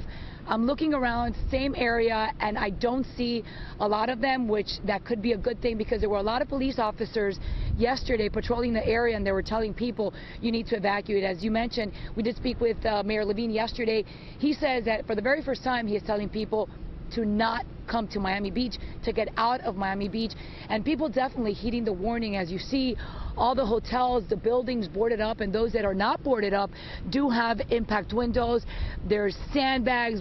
We've seen also some special barriers that have been put up on some stores as you make your way into the beach, which was pretty interesting. They're like metal, maybe like 5-foot metal barriers, I would say, up along the entire building, which is good. Now, yesterday also, which is something that was very interesting, Miami Beach Police, they have this humongous truck, and it's sort of like an Army Humvee that they call. Well, they have it stationed ready to go. They've owned it for about 6 months, and they say it is used for disasters. They can travel in 6 feet of water. They can go over debris, and they will be using it. They have it ready to go for any rescues they may be needing. Storm surge, as you mentioned, a big concern here on Miami Beach. That's the reason they're telling residents to evacuate. By this point, you should have already been out of Miami Beach. On our way here from Doral to Miami Beach, we must have seen maybe 3 cars on the road on a Saturday night, which is incredible. And in a way, it makes us, you know, feel good to know that people are not out and about. Here on Miami Beach, they're not out and about, which is also good. But early this morning when we first arrived, Brian Shanahan, our photographer behind the camera here, brought out a garbage bag to actually cover the camera. Just take a look at the wind. Look how quickly that bag just fills up with air. There you go. I can't tell you the exact, you know, speed of the wind out here, but that just goes to show that it is definitely picking up. I can tell you from yesterday to today, a huge change. The sand keeps coming in every once in a while. So, yeah. We're feeling definitely something here on Miami Beach, a big change for sure. And Maribel, when we saw from David Sutta earlier today, or this morning, he showed that Key West police had actually evacuated. So we know that law enforcement officers, at least in some evacuation areas, are not going to be available should anyone need help. We have heard that officers won't report or won't respond to a call after winds reach a certain speed. What are you seeing as far as Miami Beach police on the beach there right now? You mentioned that big vehicle they have, but are you seeing their presence out on the streets right now just in their normal patrol units? Yeah, absolutely. We actually saw one a few minutes ago drive. We're on 5th Street, which there's a small parking lot here, and you have access to the beach. Well, we saw an officer drive into the beach, and we've seen several police cruisers patrolling the beach as well. So yeah, their presence is known here. However, as officials and the governor has been saying all along, if you're told to evacuate, you're in an evacuation zone, and you don't evacuate and you need help, and rescue crews cannot get to you because they will not be putting their lives in danger to do so because you were warned to leave. Also, Mayor Levine was saying yesterday that a lot of the buildings here along Miami Beach, they may be cutting power and water as an incentive for their residents to leave. So if you do not leave and you're in a high-rise and you think, oh, I'm going to be safe because I'm in a high-rise and I have impact windows, that may not be the case. I was speaking to some folks yesterday. They were saying, yeah, we're going to stay, we're on the 20th floor, we're going to go down to the 10th floor, and we're going to just camp out in the stairwell. Well, if the power goes, what are you going to do? And there's, large amount of storm surge out here, so the mainland, and we're going to be hopefully hearing from Miami-Dade emergency officials a little later on. We, of course, will also be hearing from Broward County emergency officials. And our Jim Barry Operations Center. Jim, the shelters were also an issue in Broward County, but there are some more that are opening up this morning. Well, that is the good news, and you are right about that, Eugene, as they are undergoing what I would call a shelter shuffle here in Broward, and let me explain what that means. First, as you mentioned, there are a couple of shelters that will be opening soon. In fact, one is open right now, Trade Winds, that's 5400 John shelter that is open right now. Now, Coconut Palms will open at 7 a.m. this morning, just in 2.5 hours. That is in West Miramar. So that's good news that a couple of are going to be online. 21 shelters all told in Broward County, and they're all just about full, and that's part of the reason that, of course, more suitable it can be. So that may be another shelter that could be added to the mix. And one of the reasons that there is a need for additional shelter space is because of folks who have pets. Now, here is the issue. 350 folks had registered their pets to go to Challenger Millennium in Tamarack. Problem is, a lot of folks showed up at that shelter who do not have pets. So now the place some of the folks without pets to another shelter so that people with pets who have made reservations, in effect, to use that shelter space can, in fact, go there. And on top of that, Broward County is trying to find a space for a third pet-friendly shelter so that there won't be this logjam. So that's the situation here in Broward County. One more shelter that is going to be that is open right now. Another perhaps later in the day, and more pet-friendly shelter space also coming online in Broward County to accommodate the many folks who have pets. And of course, we've heard a lot of stories. Some of the reasons that people don't want to evacuate is because of their concerns about what are they going to do with their pets. And of course, Broward County recognizing that could be an issue, wanting to try to accommodate those many people so that they can indeed stay. Coming up here pretty soon. Jim, before we let you go, let's just clear up that pet shelter, pet-friendly shelter issue. And people who have pets might think, well, this is a place for only with people with pets. That's not the case. They welcome people with pets, and that's what caused this problem, correct?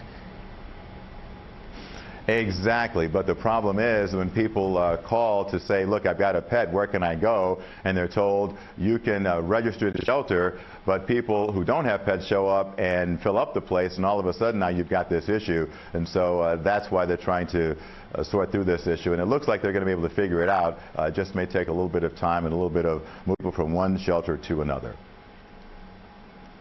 And Jim, estimation-wise, about how many people do we know? I believe I read at last check 19 is soon to open. Do we have a number of how many people are in the shelters at this time? At least a ballpark figure?